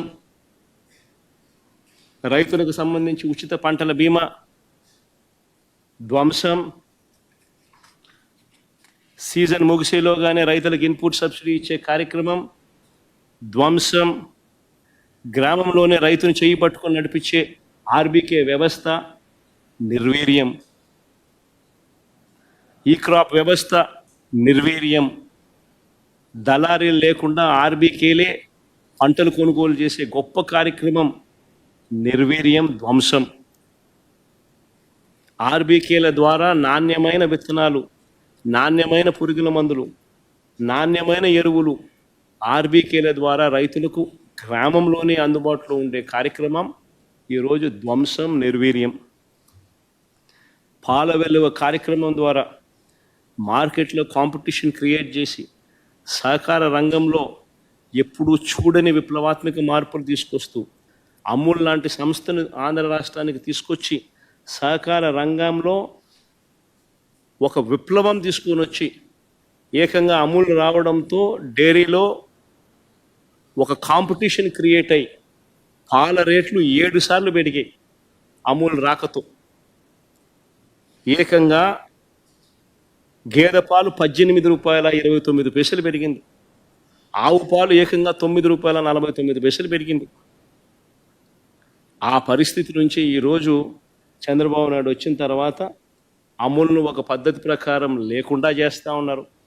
హెరిటేజ్ లాభాల కోసం రైతులను, పాలు పోస్తూ ఉన్న రైతులను పూర్తిగా వాళ్ళ బతుకులు చిన్నాభిన్నం చేస్తూ ఉన్నాడు చంద్రబాబు. మిర్చి రైతుల విషయంలో కూడా ఎప్పుడు చూడని మోసాలు చూస్తూ ఉన్నాం. మిర్చి రైతుల విషయంలో గారెడీలు, మోసాలే కనిపిస్తూ ఉన్నాయి. ఒక్క రైతు నుంచి కూడా 40 రోజుల నుంచి మీరు అంతా చూస్తున్నారు. 40 రోజుల నుంచి మన కళ్ళ ఎదుటే కనిపిస్తూ ఉంది మిర్చి రైతుల అవస్థలు.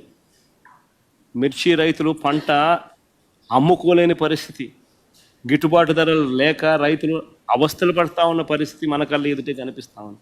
40 రోజుల నుంచి పరిస్థితి జరుగుతూ ఉన్నా కూడా ఇంతవరకు ఒక్క రైతు నుంచి కనీసం 1 కేజీ మిర్చి కూడా చంద్రబాబు నాయుడు ఇంతవరకు కొనుగోలు చేయలే. కొనుగోలు చేయకపోగా ఏమంటాడు అసెంబ్లీలో?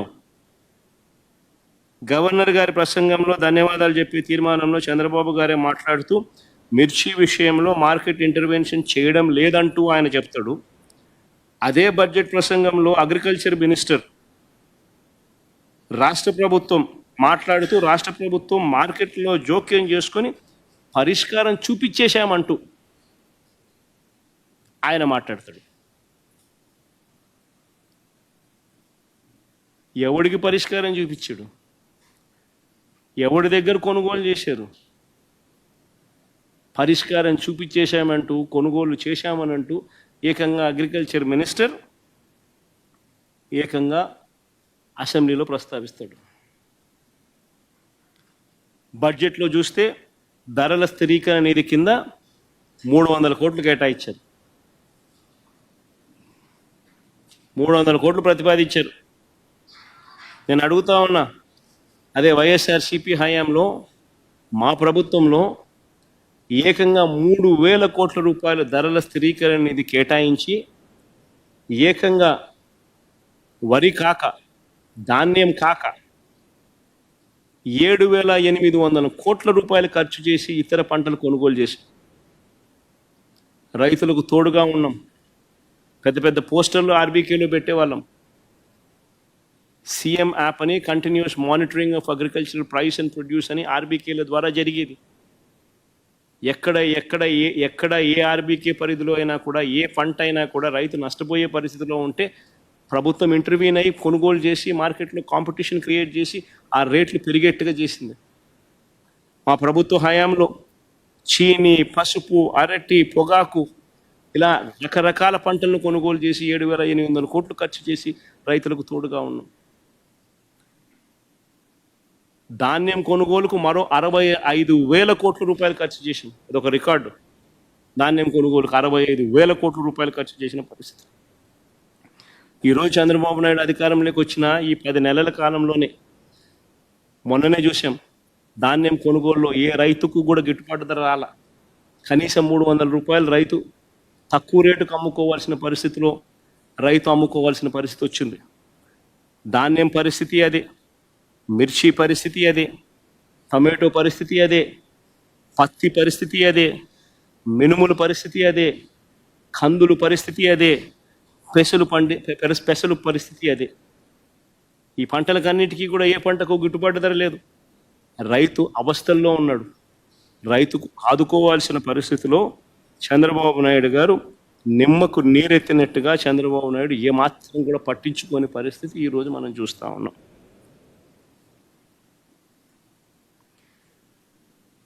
ఈరోజు అప్పట్లో వైఎస్ఆర్సీపీ ప్రభుత్వ హయాంలో కుల వృత్తులను నమ్ముకునే వారికి ఎప్పుడూ జరగని విధంగా తోడుగా నిలబడ్డ పరిస్థితి. స్వయం ఉపాధిని ప్రోత్సహిస్తూ వారందరికీ అండగా ఉన్న పరిస్థితి. ఇంతకుముందు వైఎస్ఆర్సీపీ ప్రభుత్వంలో జగనన్న చేదోడు, జగనన్న తోడు, వైఎస్ఆర్ లానేస్తం, వైఎస్ఆర్ వాహనమిత్ర, వైఎస్ఆర్ నేతన్న నేస్తం, ఈ పథకాలన్నీ కూడా ఈరోజు పూర్తిగా రద్దయిపోయిన పరిస్థితులు. మత్స్యకార భరోసా పథకం కూడా 7 సంవత్సరం ఎగరగొట్టిన పరిస్థితిని మనం అంతా కూడా చూసాం.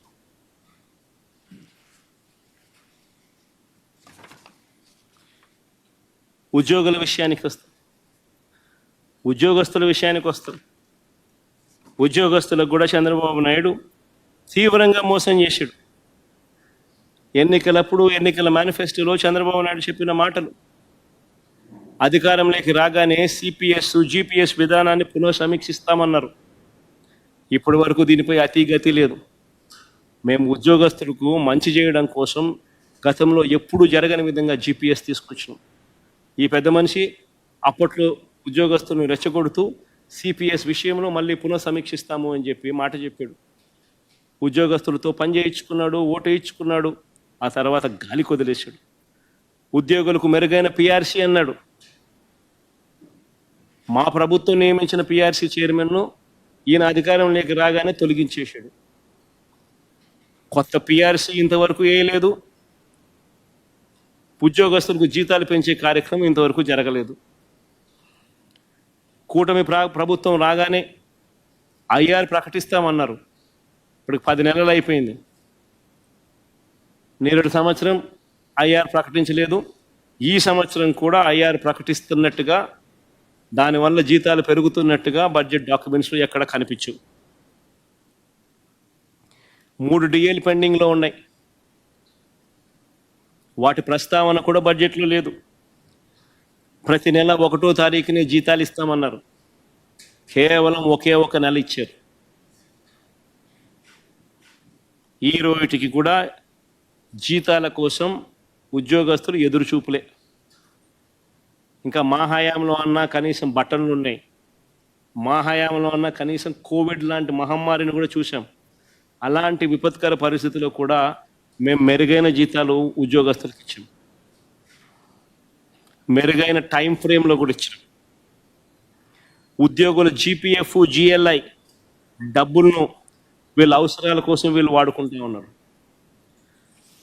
ఉద్యోగస్తులకు ఇవ్వాల్సిన డిఏలు, జీపీఎఫ్లు, సరెండర్ లీవ్లు, రిటైర్మెంట్ బెనిఫిట్స్, ఈహెచ్ఎస్ బకాయిలు ఇలా వేల కోట్ల రూపాయలు పెండింగ్లో పెట్టారు. కాంట్రాక్ట్ ఉద్యోగస్తులను క్రమబద్ధీకరిస్తూ మా ప్రభుత్వం విప్లవాత్మక నిర్ణయం తీసుకుంది. 3,000 మందిని మా ప్రభుత్వ హయాంలోనే రెగ్యులరైజ్ కూడా చేశాం. మిగిలిన 7,000 మందికి సంబంధించి డిపార్ట్మెంటల్ రివ్యూ ప్రక్రియ కూడా పూర్తయిపోయింది. ఎలక్షన్ కోడ్ వచ్చి మేము ఇంప్లిమెంట్ చేయలేకపోయాం. ఈరోజు అన్ని ఫార్మాలిటీస్ కంప్లీట్ అయిపోయాయి. మొత్తం ఫైనలైజ్ అయిపోయింది. ఒక ప్రక్రియ మొత్తం పూర్తి చేశారు. Rooster, reservation, length of service, ఇలా అన్నీ కూడా సుప్రీంకోర్టు గైడ్ లైన్స్కి అనుకూలంగా అన్ని రకాలుగా అన్నీ కూడా కంప్లీట్ అయిపోయాయి. ఆ మిగిలిన 7,000 మందికి ఎందుకు రిక్రూట్మెంట్ ఆర్డర్స్ ఇవ్వడం లేదు? ఎందుకు రెగ్యులరైజ్ చేసే ఆర్డర్స్ ఎందుకు ఇవ్వడం లేదు? వాళ్ళ జీవితాలతో కూడా ఆడుకుంటా ఉన్నారు. ఉద్యోగాల గురించి 2 ఆసక్తికర విషయాలు చెప్తా. ఇది ప్రతి ఒక్కరికి కూడా తెలిసి ఉండాలి. మరీ ముఖ్యంగా ఉద్యోగస్తులకు తెలిసి ఉండాలి. ఎందుకనంటే రాష్ట్ర ప్రభుత్వం ఏమీ ఇవ్వకపోయినా కూడా ప్రతి ఏటా గవర్నమెంట్ ఉద్యోగస్తులకు కనీసం 9 నుంచి 10% జీతాలు వాళ్ళే పెరుగుతాయి. 2 డిఏలు, 1 ఇంక్రిమెంట్ రూపేణా. ఇది వాళ్ళ హక్కు. న్యాచురల్గా ఖచ్చితంగా వాళ్ళకు పెరుగుతుంది. కానీ చంద్రబాబు నాయుడు ప్రభుత్వం వచ్చాక మాత్రం జీతాలు పెరగని పరిస్థితి ఎక్కడైనా కనిపించింది అని అంటే ఒక చంద్రబాబు నాయుడు గారి ప్రభుత్వం వచ్చిన తర్వాత మాత్రమే కనిపించింది. పైగా బడ్జెట్లో దీనికోసం కేటాయింపులు ఆశ్చర్యకరంగా తగ్గించినారు. ఇది ఇంకొక పెద్ద ఆశ్చర్యం. నిజంగా ఒకసారి ఏ రకంగా తగ్గించినాను ఒకసారి చూస్తే ఇది వాళ్ళ బడ్జెట్ డాక్యుమెంట్స్. బేసిక్ పే ఒకసారి చూడండి. రివైజ్డ్ ఎస్టిమేట్లో 35,439 కోట్లు అయితే పెరగాల్సింది పోయి 35,431 కోట్లు తగ్గింది.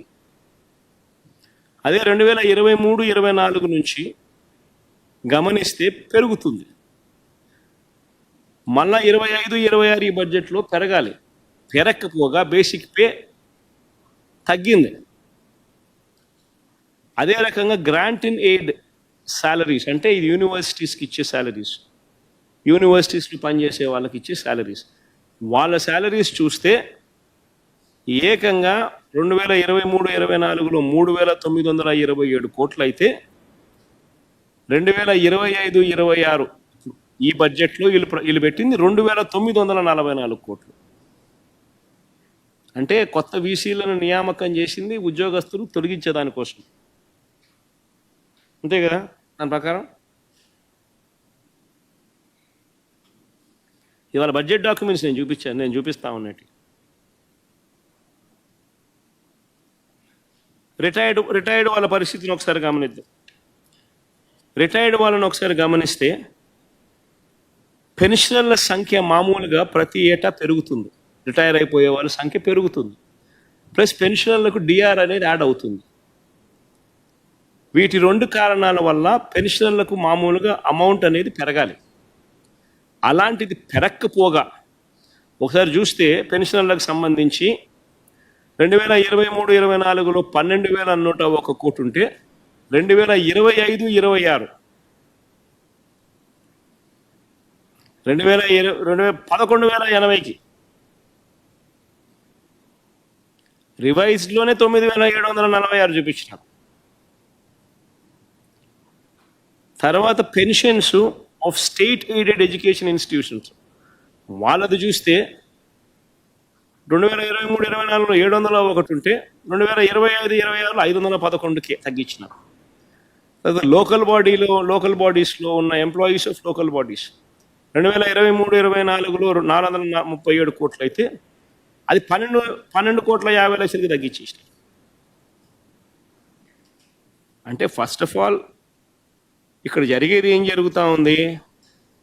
ఉద్యోగస్తులకు సంబంధించిన ఐఆర్ కానీ, పిఆర్సీలు కానీ, డిఏలు కానీ ఇవన్నీ ఏదైనా ఇచ్చే కార్యక్రమం ఏదైనా ఉంది అని అంటే అది ఇచ్చే కార్యక్రమం ఇక చెయ్యబోము అని చెప్పి చెప్తున్నారు.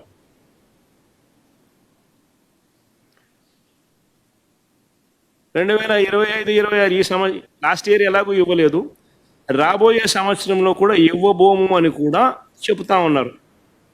పిఆర్సీ ఇవ్వబోమని, ఐఆర్ ఇవ్వబోమని, పెండింగ్ బకాయిలు కూడా ఇవ్వబోమని కూడా చెప్తా ఉన్నారు.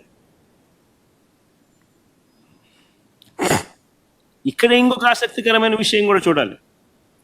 ఆసక్తికరమైన విషయం ఏంటంటే ఈ మధ్యకాలంలో నిన్ననో మొన్ననో అనుకుంటా ఫైనాన్స్ మినిస్టర్ ఉద్యోగస్తులకు సంబంధించిన జీతాల వివరాలు తెలియజేస్తూ తాను చెప్తాడు, స్టేట్స్ ఓన్ రెవెన్యూలో జీతాలకు సంబంధించిన పర్సంటేజ్లు విపరీతంగా పెరిగిపోయాయి, అందుకని మేము ఇవ్వాలంటే ఇబ్బంది పడతా ఉన్నాము, ఏ కార్యక్రమం చేయాలన్నా కూడా ఇబ్బంది పడతా ఉన్నాము అని చెప్పారు.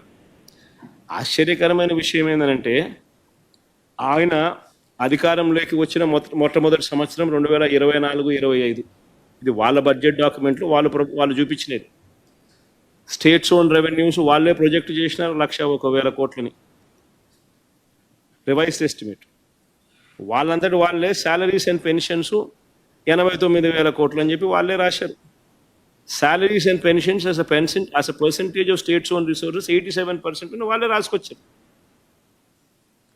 అయ్యా పయ్యావుల కేశవ్ గారు, ఫైనాన్స్ మినిస్టర్ గారు, మీరు మాకు పాస్ ఓవర్ చేసినప్పుడు మేము అధికారంలోకి వచ్చిన మొట్టమొదటి సంవత్సరం కూడా చూసుకోండి, అప్పుడు కూడా salaries and pensions as a percentage of states own revenues అంతే 87% అయ్యా పయ్యావుల కేశవ్ గారు చూసుకోండి అని చెప్తా ఉన్నాం. మరి ఎందుకు కారణాలు వెతుక్కుంటున్నారు? ఇంకా మేమన్నా కోవిడ్ వచ్చింది, ఇంకా సాకులు చెప్పాలంటే ఇంకా మేము చెప్పాలి, అలాంటిది మేము చెప్పాలా సాకులు? మరి మీరెందుకు సాకులు వెతుక్కుంటున్నారని చెప్తా ఉన్నాను నేను.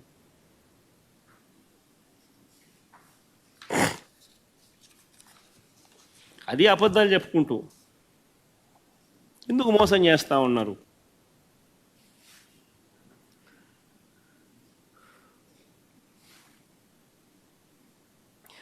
బడ్జెట్ స్పీచ్ చూస్తే ఇంకొక ఆశ్చర్యం కలిగించే విషయాలు ఈ పెద్ద మనుషులు చెప్తారు, ఈ ఫైనాన్స్ మినిస్టర్లు వీళ్ళంతా కూడా చెప్తారు. అసెంబ్లీలో ఏమని చెప్తారు? బకాయిలు తీర్చామని అదొక పెద్ద ఘనకార్యంగా చెప్తారు.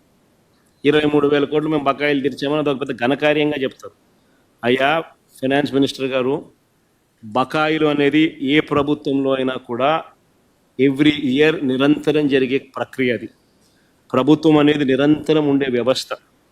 బిల్లులు రావడము, బిల్లులు చెల్లించడము సహజంగా ఇవన్నీ కూడా ప్రతి ఏడాది కూడా జరిగే కార్యక్రమాలే. మేము కూడా మా హయాంలో చంద్రబాబు నాయుడు గారు వదిలేసిన బకాయిలు అక్షరాల వివిధ శాఖల్లో చూస్తే 42,183 కోట్లు కనిపించాయి. ఇవన్నీ కూడా నేను క్లియర్ చేసినవి. ఇవి కాక డిస్కామ్స్ వాళ్ళకు పవర్ సప్లై చేసిన జనరేటర్స్కు ఇవ్వాల్సిన బకాయిలు మరో 21,000 కోట్లు. రెండు కలిపితే చంద్రబాబు నాయుడు గారు మాకు వదిలేసిన బకాయిలు 63,724 కోట్లు మా ప్రభుత్వ హయాంలో మేము కట్టినాయి. చంద్రబాబు నాయుడు గారు వదిలేసిన బకాయిలు. మరి ఇవి వాస్తవాలైతే చెయ్యకపోవడానికి, ఎగరగొట్టడానికి ఎన్నెన్ని కుయుక్తులు పండుతూ ఉన్నారో చంద్రబాబు నాయుడు గారి ప్రభుత్వము అన్నది తేట తెల్లంగా మనందరికీ కూడా కనిపిస్తూ ఉన్న సత్యం. అదే మాదిరిగా చంద్రబాబు నాయుడు గారు ఇంకొక ప్రజలకు ఎందుకు సూపర్ 6లు సూపర్ 7లు మోసం చేస్తున్నావయ్యా అంటే ఆ మోసం కవరప్ చేసుకునే దానికోసం. చంద్రబాబు నాయుడు అనే వ్యక్తి అబద్ధాలు, మోసాలు ఇవన్నీ కూడా ప్రతి అడుగులోనూ కూడా కనిపించేటివే.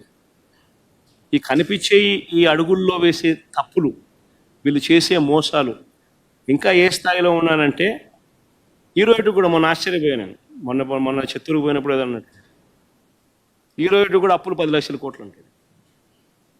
నాకు ఆశ్చర్యం అయిపోయింది. అసలు ఎన్నిసార్లు చెప్పాలా ఈ మనుషులకు? ఎందుకు ఇలా అబద్ధాలు చెప్తారు? ఎన్నికల ముందంతా 14 లక్షల కోట్లు అప్పులు అని చెప్పి మన 12 లక్షల కోట్లు అంటారు. మన గవర్నర్ ప్రసంగంలో కూడా 10 లక్షల కోట్ల అప్పులు అని చెప్పి మన నేరేడు బడ్జెట్లో చెప్పించింది. చివరికి అప్పులు రాష్ట్రానికి ఎంత ఉన్నాయి అని చెప్పి నేరేడు చూపించినాను, మళ్ళీ ఒకసారి చూపిస్తా ఉన్నా.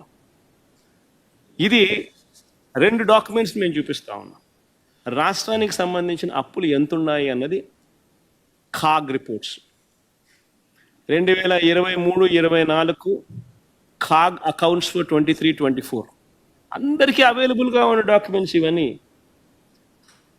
2023-24లో పబ్లిక్ డెట్ 4,86,151 కోటిని కాగులు చెప్పింది.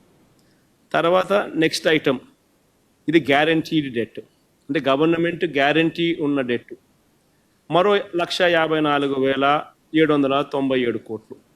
రెండు కలిపితే 6,46,000 కోట్లు అని చెప్పి క్లియర్ కట్గా చెప్పినారు. ఇదే చంద్రబాబు నాయుడు గారి హయాంలో మాకు తాను వెళ్తూ వదిలేసిన డెట్టు ఎంత అని చెప్పి చూస్తే చంద్రబాబు నాయుడు గారి హయాంలో ఇది తాను ప్రవేశపెట్టిన బడ్జెట్ డాక్యుమెంట్. చంద్రబాబు నాయుడు గారే తన మొదటి బడ్జెట్ మొన్న నవంబర్లో ప్రవేశపెట్టక తప్పని పరిస్థితిలో బడ్జెట్ ప్రవేశపెట్టి ఆ బడ్జెట్ అట్ గ్లాన్స్లో తానే రాసిన ఈ డాక్యుమెంట్స్, తాను ప్రవేశపెట్టిన బడ్జెట్ డాక్యుమెంట్స్లో తానే మళ్ళీ ధృవీకరిస్తూ రాష్ట్రానికి సంబంధించిన అప్పు 4,91,734 కోట్లని, గవర్నమెంట్ గ్యారంటీడ్ డెట్ 1,54,000 కోట్లని, మొత్తంగా 6,46,000 కోట్లు అని చెప్పి మళ్ళీ చంద్రబాబు నాయుడు గారికి ధృవీకరించాడు. అంటే కాగ్ రిపోర్టు. మరోవైపున చంద్రబాబు నాయుడు గారు తానే బడ్జెట్ డాక్యుమెంట్లో తానే ప్రవేశపెట్టి చూపిస్తా ఉన్న ఎవిడెన్సెస్. అక్కడే చంద్రబాబు నాయుడు అదే బడ్జెట్ డాక్యుమెంట్లో 2018-19 అంటే చంద్రబాబు నాయుడు గారి హయాం వరకు ఉన్న అప్పులు ఎంతో కూడా రాశాడు. 2,57,509 కోట్లు అని, గవర్నమెంట్ గ్యారంటీడ్ డెట్స్ మరో 55,508 కోట్లని, రెండు కలిపితే 3,13,000 కోట్లని. అంటే 3,13,000 కోట్లు చంద్రబాబు నాయుడు గారు పోతూ మాకు వదిలేసిన డెట్టు. ఆ డెట్టు మా ప్రభుత్వం అయిపోయే నాటికి 6,46,531 కోట్లకు అప్పుగా డెట్గా ఉంది. ఇది వాస్తవాలు. ఈ వాస్తవాలు వాస్తవమైనప్పటికీ కూడా ఎంత దుర్మార్గుడు ఈ పెద్ద మనిషి చంద్రబాబు నాయుడు అంటే, ఎంత అన్యాయస్తుడు ఈ పెద్ద మనిషి చంద్రబాబు నాయుడు అంటే, ఈ డాక్యుమెంట్స్ అన్నీ కూడా కనపస్తా ఉన్నా కూడా చంద్రబాబు నాయుడు ఆయన ఎల్లో మీడియా, ఆయన ఒక ఈనాడు ఉన్నాడు, ఒక ఆంధ్రజ్యోతి ఉంది, ఒక టీవీ5 ఉంది, ఒక డంకా బజాయించి అబద్ధాలు గోబెల్స్ ప్రచారం చేయడంలో దిట్టలు. ఇలాంతా కూడా ఎంత దారుణంగా ప్రచారం చేస్తారంటే మన చిత్తూరుకు పోయి మన పబ్లిక్ మీటింగ్లో మళ్ళీ అంటాడు 10 లక్షల కోట్లు అంటాడు. అసలు మనిషేనా ఈ మనిషి అని అడుగుతాను నేను. అసలు మనిషి రూపంలో ఉన్న రాక్షసులు వీళ్ళంతా. అసలు ఇంతగా ఒక అబద్ధాన్ని దుష్ప్రచారం చేయడం అనేది ఎంత మటుకు ధర్మం? నిజం కాదని తెలుసు, నువ్వంతకు నువ్వే నీ బడ్జెట్ డాక్యుమెంట్లో నువ్వే చూపించడం, కాగ్ రిపోర్ట్లు ఇంత ప్రస్ఫుటంగా కనిపిస్తూ ఉంది.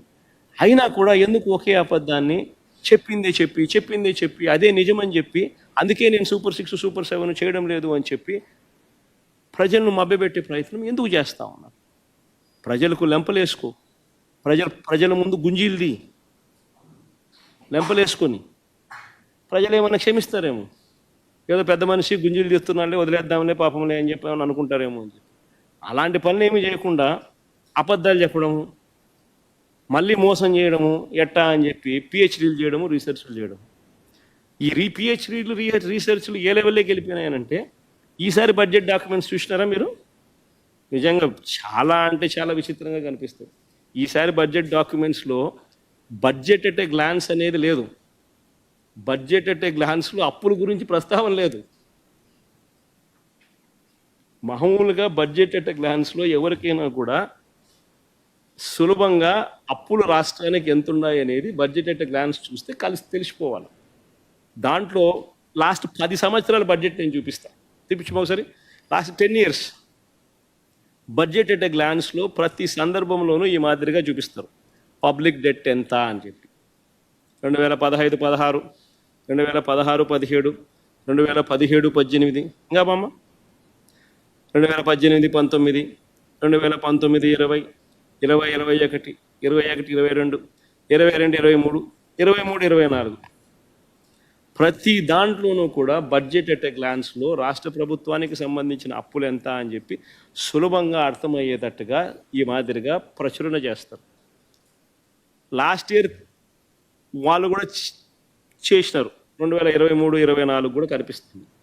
కానీ ఈ సంవత్సరము ఎంత దుర్మార్గమైన ఆలోచనలనంటే, ఇది సులభంగా కనిపిస్తే ప్రజలకు అందరికీ అర్థమైపోతుంది, మళ్ళీ 10 లక్షల కోట్లు అని చెప్పి చెప్పడం కష్టమైపోతుంది, ప్రజలందరికీ తెలిసిపోతుంది, మళ్ళీ జగన్ ఇవన్నీ చూపిస్తాడు అని చెప్పి ఏం చేశారు, ఈసారి బడ్జెట్ ఎట్ ఏ గ్లాన్స్లో అప్పులు ఎంత అనే విషయము మాయ చేయడానికి ప్రయత్నం చేశారు. బడ్జెట్ ఎట్ ఏ గ్లాన్స్లో అప్పుల విషయం ప్రస్తావన కనపడకుండా, మేము రాష్ట్ర ప్రభుత్వానికి అప్పులు ఎంత ఉన్నాయి అని చెప్పి లాస్ట్లో డాక్యుమెంట్స్లో ఎక్కడో ఒక చోటు అయితే పెట్టాలి కదా, ఎక్కడో ఒక చోటు తెలుస్తుంది కదా. కాబట్టి మేము బడ్జెట్ డాక్యుమెంట్స్ లోతులేకపోవాల్సి వచ్చింది.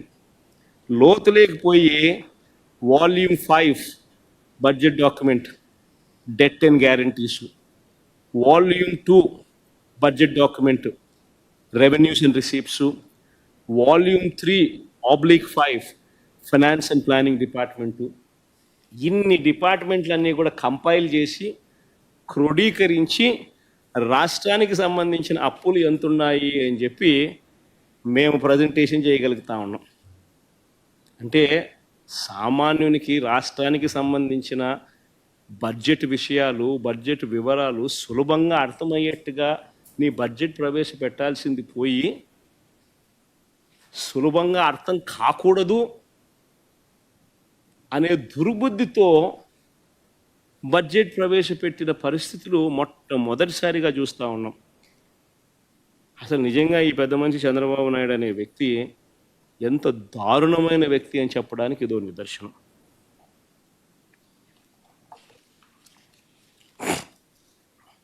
లాస్ట్కు చంద్రబాబు నాయుడు గారికి ఎంత దాచిపెట్టినా ఇన్ని వాల్యూమ్స్లో నుంచి బయటకు తీస్తే లాస్ట్కి అంతే తెలుస్తుంది. అంతే అమౌంట్ ఎక్కడ పోదు కదా, ఎక్కడో ఒకసారి కనిపిస్తుంది. వాస్తవం ఏమిటనంటే, మనకన్నా ముబ్బడిగా చంద్రబాబు నాయుడు గారు లెఫ్ట్ రైట్ సెంటర్ అప్పులు చేస్తాం. మా హయాంలో 2023-24 మా లాస్ట్ ఇయర్ 2023-24లో మేము 62,207 కోట్లు మేము అప్పు చేస్తే, ఈ పెద్ద మనిషి 2024-25 ఈయన ప్రవేశపెట్టిన రివైజ్డ్ ఎస్టిమేట్లో ఈయన చూపించిందే 73,362 కోట్లు ఈయన అప్పు చేసినాడని చూపించాడు. అది వేరే విషయం అనుకో. 93,000 కోట్లు యాక్చువల్గా చేసి దాన్ని అడ్జస్ట్మెంట్ చేసి మళ్ళీ 73,000 కోట్లకు జనవరికే 83,000 కోట్లు, ఫిబ్రవరిలో మార్చ్లో ఇంత దాకా తీసుకుంటే ఇంకో మరో 10,000 కోట్లు, 93,000 కోట్ల దాకా అప్పులు అయినాయి అన్నది పక్కన పెడితే దాన్ని అడ్జస్ట్మెంట్ చేసి 73,362 కోట్ల రూపాయలకు ఫైనల్గా రివైజ్డ్ ఎస్టిమేట్లో వాళ్ళు చూపించిందే డెట్ కింద మనం తీసుకున్నా కూడా మేం చేసిన అప్పు కన్నా చంద్రబాబు నాయుడు అప్పు ఎక్కువగా కనిపిస్తుంది. 10,000 కోట్లు పైచిలుకు, 11,000 కోట్లు పైచిలుకు. మేము 62,207 కోట్లు మేం చేస్తే 73,362 కోట్లు చంద్రబాబు నాయుడు గారు అప్పులు చేసినట్టుగా క్లియర్గా కనిపిస్తూ ఉంది. ఈ అప్పులకు తోడు చంద్రబాబు నాయుడు గారు అమరావతి పేరు మీద వరల్డ్ బ్యాంకు, ఏడీబీ లోన్లు మొన్న శాంక్షన్ అయినాయి 15,000 కోట్లు. హుడ్కో లోను అమరావతికి మొన్న శాంక్షన్ అయింది 11,000 కోట్లు. ఇది కాక కేఎఫ్డబ్ల్యూ లోను మరో 5,000 కోట్లు ఇంకా ప్రాసెస్లో ఉంది, ఇంకా శాంక్షన్ కాల. ఇది కాక మొన్న మార్క్ ఫెడ్కు 8,000 కోట్లు తెచ్చినారు. సివిల్ సప్లైస్కు మరో 5,000 కోట్లు కూడా తెచ్చినారు.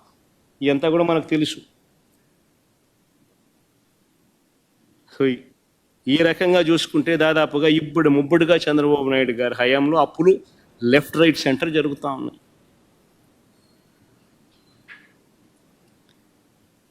సిమిలర్గా ఈయన అబద్ధాలు కూడా ఏ స్థాయిలో ఉంటాయనంటే అమరావతి పేరుతో చంద్రబాబు నాయుడు గారు చేస్తూ ఉంది. అమరావతి అనేది ఏమంటాడు ఈ రోజుకి అసెంబ్లీలో మాట్లాడతాడు పయ్యావుల కేశవ్. చంద్రబాబు నాయుడు గారు అనేక సందర్భాల్లో అంటాడు సెల్ఫ్ ఫైనాన్సింగ్ ప్రాజెక్ట్ అంటారు. ఆశ్చర్యం ఏంటంటే ఇదే ఫైనాన్స్ మినిస్టర్ బడ్జెట్ డాక్యుమెంట్స్లో ఒక మాదిరిగా పెడతాడు, స్పీచ్లో ఇంకో మాదిరిగా మాట్లాడతాడు. స్పీచ్ ఇచ్చేటప్పుడేమో అమరావతి సెల్ఫ్ ఫైనాన్సింగ్ మోడల్ అని చెప్పి అంటాడు. ఇదే పెద్ద మనిషి పయ్యావుల కేశవ్ ఫైనాన్స్ మినిస్టర్. కానీ ఇదే పెద్ద మనిషి తాను ప్రొవైడ్ చేసిన బడ్జెట్ డాక్యుమెంట్స్లో బడ్జెట్ ఎట్ ఏ గ్లాన్స్ చూసినా లేదా బడ్జెట్ పత్రాలలో డిమాండ్స్ ఫర్ గ్రాంట్స్ చూస్తే major head 4215, sub major heads 01, minor heads 051 కింద చూస్తే కన్స్ట్రక్షన్ కింద 6,000 కోట్ల రూపాయలు చూపించారు.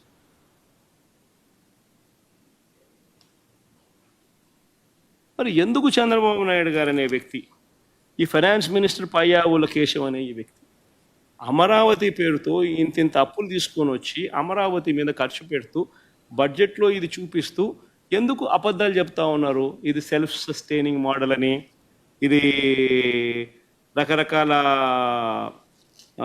సెల్ఫ్ సస్టైనింగ్ ప్రాజెక్ట్ అని ఎందుకు చెప్తా ఉన్నారు? అల్టిమేట్గా నువ్వు ముఖ్యమంత్రి, నువ్వేం చేయాలనుకుంటే అది నువ్వు చేయొచ్చు. ఎందుకు అబద్ధాలు చెప్పాలి? ఎందుకు మోసాలు చేస్తూ ఉండవు? అమరావతి పేరు మీద నేను ఇంత అప్పులు తీసుకొచ్చినాను, రాష్ట్ర బడ్జెట్లో ఇంత అప్పులు అమరావతి కోసం నేను పెడుతున్నాను, ఎందుకు నిజం చెప్పలేకపోతున్నావు? అక్కడ కూడా అబద్ధాలు, అక్కడ కూడా మోసాలే. ఈ మోసాలు, ఈ అబద్ధాలు ఇంకా 4 అడుగులు ముందుకేద్దాం. ఏ స్థాయిలో చేస్తూ ఉన్నాడో ఒక్కసారి చూపిస్తా. రాష్ట్రానికి సంబంధించిన సొంత ఆదాయం విషయానికి వద్దాం. రాష్ట్రానికి సంబంధించిన సొంత ఆదాయం ఎస్ఓఆర్, ఇది కాదమ్మా, రాష్ట్రానికి సంబంధించిన సొంత ఆదాయం ఎస్ఓఆర్. సార్ ఇదే ఎస్ఓఆర్, రాష్ట్రానికి సంబంధించిన సొంత ఆదాయం ఎస్ఓఆర్. వీటికి సంబంధించి 2023-24 ఆర్థిక సంవత్సరంతో 2024-25 ఆర్థిక సంవత్సరం పోలిస్తే ఈ పెద్ద మనిషి చంద్రబాబు నాయుడు గారు ఏమంటాడు? ఏకంగా 9.56% పెరుగుదల నమోదైంది అని అంటాడు. ఇదిగో కనిపిస్తూ ఉన్నాయి 2 టేబుల్లు, చూడండి ఒకసారి. కింద ఎస్ఓఆర్ అంటే కింద స్టేట్స్ ఓన్ రెవెన్యూస్ 23-24లో 93,000 కోట్లు వస్తే 2024-25లో 1,01 కోట్లకు పెరిగినట్టుగా 9.56% పెరుగుదల చూపిస్తా అన్నట్టుగా ఆయన ప్రొజెక్షన్ ఇచ్చింది. ఇది రివైజ్డ్ ఎస్టిమేట్, చంద్రబాబు నాయుడు గారు చెప్పిన మాటలు. కానీ వాస్తవంగా ఏమిటి అని చూస్తే, నేను ఇటువైపున పక్కన 10 నెలలు యాక్చువల్ ఫిగర్స్ పెట్టిన రాష్ట్రానికి సంబంధించిన స్టేట్స్ ఓన్ రెవెన్యూస్ నిజంగా ఎంత వచ్చినాయి అని CAG audited every month figures నేను పెట్టిన. ఈ ఫిగర్స్ నువ్వు చూస్తే 10 నెలలకు సంబంధించి 2023-24లో 72,873 కోట్లు వస్తే 10 నెలలకు గాను 72,866 కోట్లు, అంటే స్టేట్స్ ఓన్ రెవెన్యూస్ -0.01 తక్కువ వచ్చినట్టుగా కనిపిస్తూ ఉంది. మరి తక్కువ వచ్చినట్టుగా క్లియర్గా కనిపిస్తూ ఉన్నప్పుడు 2 నెలల కాలంలో మహా అయితే ఆ 72,866 మహా అయితే 2023-24కు సంబంధించిన ఫిగర్లు తగలడమే చాలా గొప్ప. అంటే ఆ 93,000 కోట్లకు రావడమే చాలా గొప్ప. అలాంటిది నువ్వు 2 నెలల్లో ఏకంగా 101,985 కోట్లకు పోతుందని చూపిస్తా ఉన్నావు.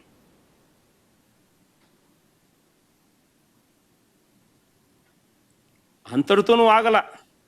ఈ 101,985 కోట్లే లేని ఫిగర్ను చూపించి 25-26లో దీని మీద 25%, దీని మీద 25.63% పెరుగుదల చూపిస్తూ 128,125 కోట్ల రూపాయలకు పోతుంది అని చెప్తా ఉంటాం.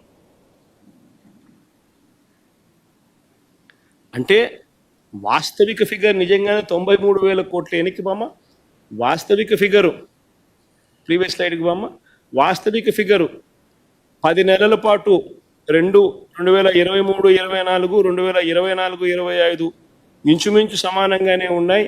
ఇన్ఫ్యాక్ట్ 2024-25 0.01% తక్కువగా ఉంది. కాబట్టి మ్యాక్సిమం వస్తే 2023-24కు సంబంధించిన స్టేట్స్ ఓన్ రెవెన్యూస్తో సమానంగానే వస్తుంది అని అనుకుంటే 93,084 కోట్ల రూపాయలు దాటదు అని అనుకుంటే ఏకంగా 93,000 కోట్ల నుంచి 25-26 నెక్స్ట్ స్లైడ్ లేకపోమ్మా 25-26 బడ్జెట్లో ఏకంగా 128,125 కోట్ల రూపాయలకు పోతుంది. అంటే దాని అర్థం 37% పెరుగుదల చూపిస్తూ ఉండవు.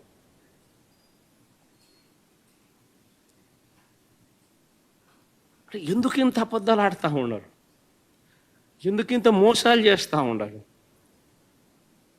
ఆదాయాలు ఒకవైపున రాష్ట్ర ప్రభుత్వానికి రాష్ట్ర ఖజానాకు రావడం లేదు.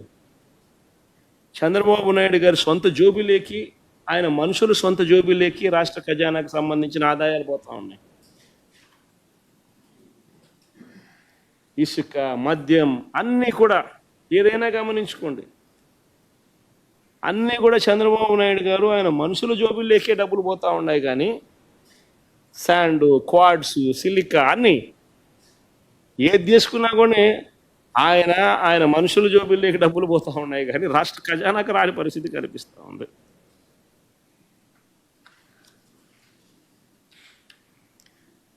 ఇంకా కొన్ని ఆసక్తికరమైన విషయాలు నాన్ ట్యాక్స్ రెవెన్యూస్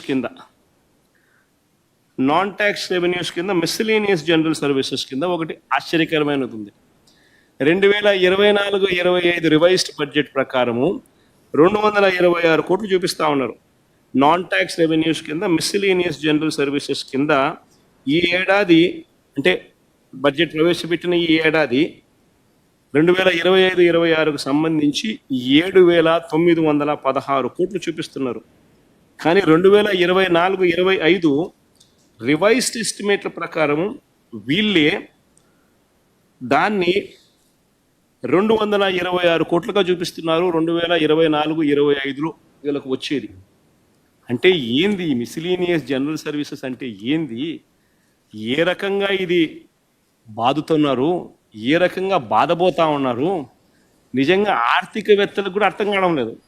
ఏ రకంగా కొత్తదనంతో చంద్రబాబు నాయుడు ఏం చేయబోతున్నాడో తెలియడం లేదు, ఏ రకంగా బాధపోతున్నాడో తెలియదు. మిస్సిలీనియస్ జనరల్ సర్వీసెస్ అంట. ఆ పేరుతో ఏకంగా 7,916 కోట్ల రూపాయలు తాను బాధపోతున్నాడు అని చెప్పి తాను చెప్తా ఉన్నాడు చంద్రబాబు నాయుడు గారు. సరే, ఇంకొకటి చూద్దాం. ఈ ఏడాది ల్యాండ్ రెవెన్యూ కింద రివైజ్డ్ ఎస్టిమేట్స్ చూస్తే ల్యాండ్ రెవెన్యూస్ కింద ఒకసారి గమనిస్తే ల్యాండ్ రెవెన్యూస్ కింద రివైజ్డ్ ఎస్టిమేట్స్ చూస్తే ల్యాండ్ రెవెన్యూస్ కింద రివైజ్డ్ ఎస్టిమేట్స్లో 1,341 కోట్లు చూపిస్తా ఉన్నాడు. రివైజ్డ్ ఎస్టిమేట్స్లో 1,342 కోట్లు చూపిస్తా ఉన్నారు. మరి ఇదే ఈ 10 నెలల కాలానికి సంబంధించి చూస్తే వచ్చింది ఎంత అంటే 196 కోట్ల రూపాయలు. అంటే రైతులను నీటి తీరువాతో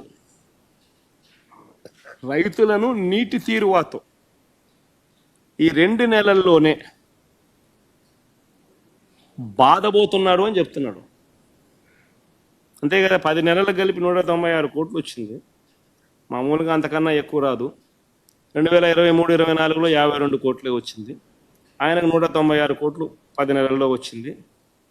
దాన్ని 1,342 కోట్లు ఈ 2 నెలల్లో పెంచబోతున్నాడు అని చెప్పి రివైజ్ ఎస్టిమేట్లో చూపిస్తా ఉన్నాడు పెరుగుతుంది అని. దాని అర్థము రైతులకు సంబంధించి శిస్తు రూపంలోనే లేదా సర్వే సెటిల్మెంట్ కింద భారం వేయబోతున్నారా, నీటి తీరువా కింద భారం వేయబోతున్నారా, లేకపోతే మేము సర్వే ఫ్రీగా చేసాం రైతులందరికీ కూడా, ల్యాండ్ రెవెన్యూ రికార్డ్ సర్వేలన్నీ ఫ్రీగా చేసాం, వీళ్ళు ఏమన్నా సర్వే బాధపోతున్నారా? మరి ఈ 2 నెలల్లోనే ఏ రకంగా దాదాపుగా 1,100 కోట్ల రూపాయలు ఏ రకంగా వసూలు చేయబోతున్నారు, అది కూడా ఒకటి ఆశ్చర్యం కలిగించే విషయం. ఇంకొకటి కూడా చెప్తా, మూలధన వ్యయం అంటే క్యాపిటల్ ఎక్స్పెండిచర్, మూలధన వ్యయం. క్యాపిటల్ ఎక్స్పెండిచర్ చూస్తే 2024-25లో ఒకసారి క్యాపిటల్ ఎక్స్పెండిచర్ అనేది ఒకసారి గమనిస్తే ఆశ్చర్యకరమైన విషయాలు కనిపిస్తాయి. ఒకసారి మీరు గమనించండి, 2023-24లో అంటే మా హయాంలో, వైఎస్ఆర్సీపీ హయాంలో ఫైనల్ ఇయర్లో క్యాపిటల్ ఎక్స్పెండిచర్ 23,330 కోట్ల రూపాయల కింద కనిపిస్తుంది. ఒకసారి ఈ 10 months పీరియడ్ కంపేర్ చేస్తే actual figures, CAG audited actual figures compare చేస్తే గమనిస్తే మీకు ఏమనిపిస్తుంది? 10 నెలల కాలంలో లాస్ట్ ఇయర్ 10 నెలలు 2023-24, ఈ సంవత్సరానికి సంబంధించిన 10 నెలల కాలం 2024-25కు సంబంధించిన 10 నెలల కాలంలో చూస్తే క్యాపిటల్ ఎక్స్పెండిచర్ అంటే మూలధన వ్యయం మేము 20,942 కోట్ల రూపాయలు మేము ఖర్చు చేస్తే చంద్రబాబు నాయుడు గారి హయాంలో ఈ 10 నెలల కాలంలో 10,854 కోట్లు మాత్రమే ఖర్చు చేశాడు. అంటే మాకు చంద్రబాబు నాయుడు గారికి మధ్య తేడా -48%. అంటే మా చివరి ఇయర్లో ఈ 10 నెలల పీరియడ్కి సంబంధించి మేము 20,942 కోట్లు మేము ఖర్చు చేస్తే అదే 10 నెలల పీరియడ్లో ఈయన 10 నెలల కాలంలో 10,854 కోట్ల రూపాయలు ఖర్చు చేశాడు అని అంటే -48%, -48%. ఇక్కడ ఆశ్చర్యంగా ఉంది. ఇప్పుడు చూడండి, ఇదే ఎస్టిమేట్ ఫిగర్ నెక్స్ట్ 2 నెలల్లో రివైజ్డ్ ఎస్టిమేట్ ఒకసారి చూడండి.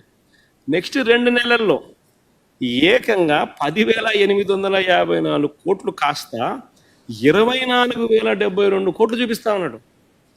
అంటే 2 నెలల్లో మరో 14,000 కోట్లు తాను ఖర్చు చేయబోతున్నాడని చెప్తున్నాడు. అదే మా ఫిగర్లు చూడండి, 10 నెలల కాలంలో మేము 20,000 కోట్లు 20,942 కోట్లు ఉంటే మేము ఆ ఇయర్ ఎండ్ అయ్యేసరికి 23,330 కోట్లకు మేము యాక్చువల్ ఖర్చు చేసినాం. అంటే ఎవడైనా నమ్ముతాడు, రీజనబుల్గానే ఉంది.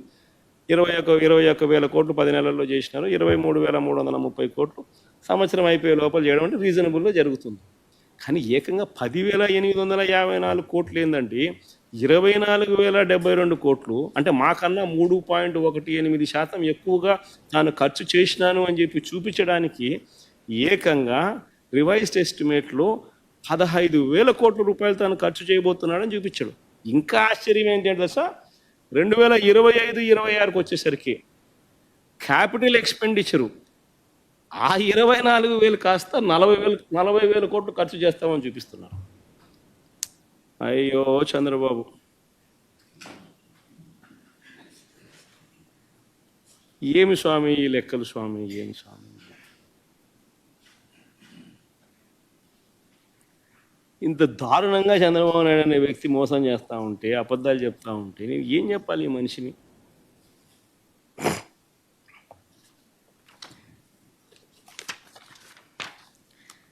ఇవన్నీ కూడా మొత్తం లెక్కలన్నీ చూసిన తర్వాత చంద్రబాబు నాయుడు గారు వచ్చాక రెవెన్యూ తగ్గిందని ప్రస్ఫుటంగా కనిపిస్తూ ఉంది.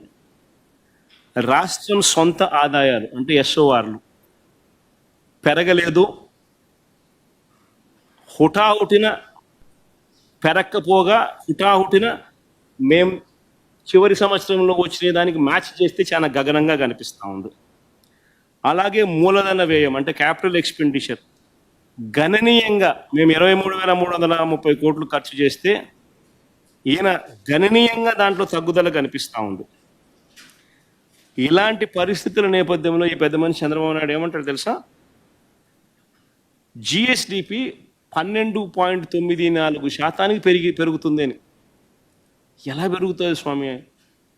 రెవెన్యూస్ ఒకవైపున తగ్గుముఖం ఉన్నప్పుడు జిఎస్డిపి ఏ రకంగా పెరుగుతుంది?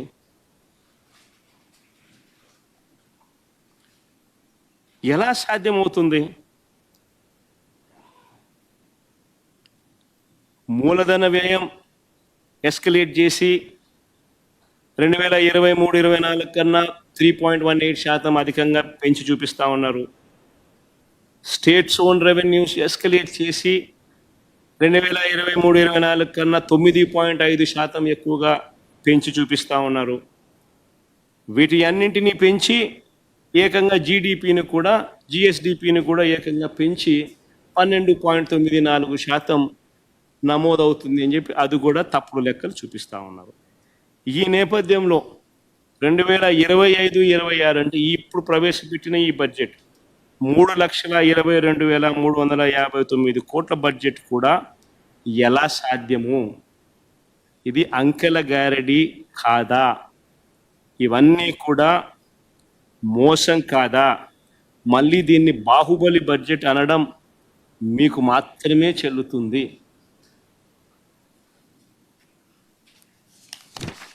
ఇంచేపట్టిందబ్బా.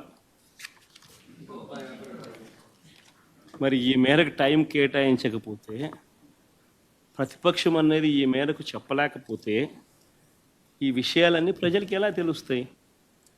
మామూలుగా అయితే ప్రతిపక్ష నాయకుడు అనే వ్యక్తికి ఎవరికైనా కూడా ఉండేది అసెంబ్లీలో మామూలుగా 2 పార్టీలు ఉంటాయి.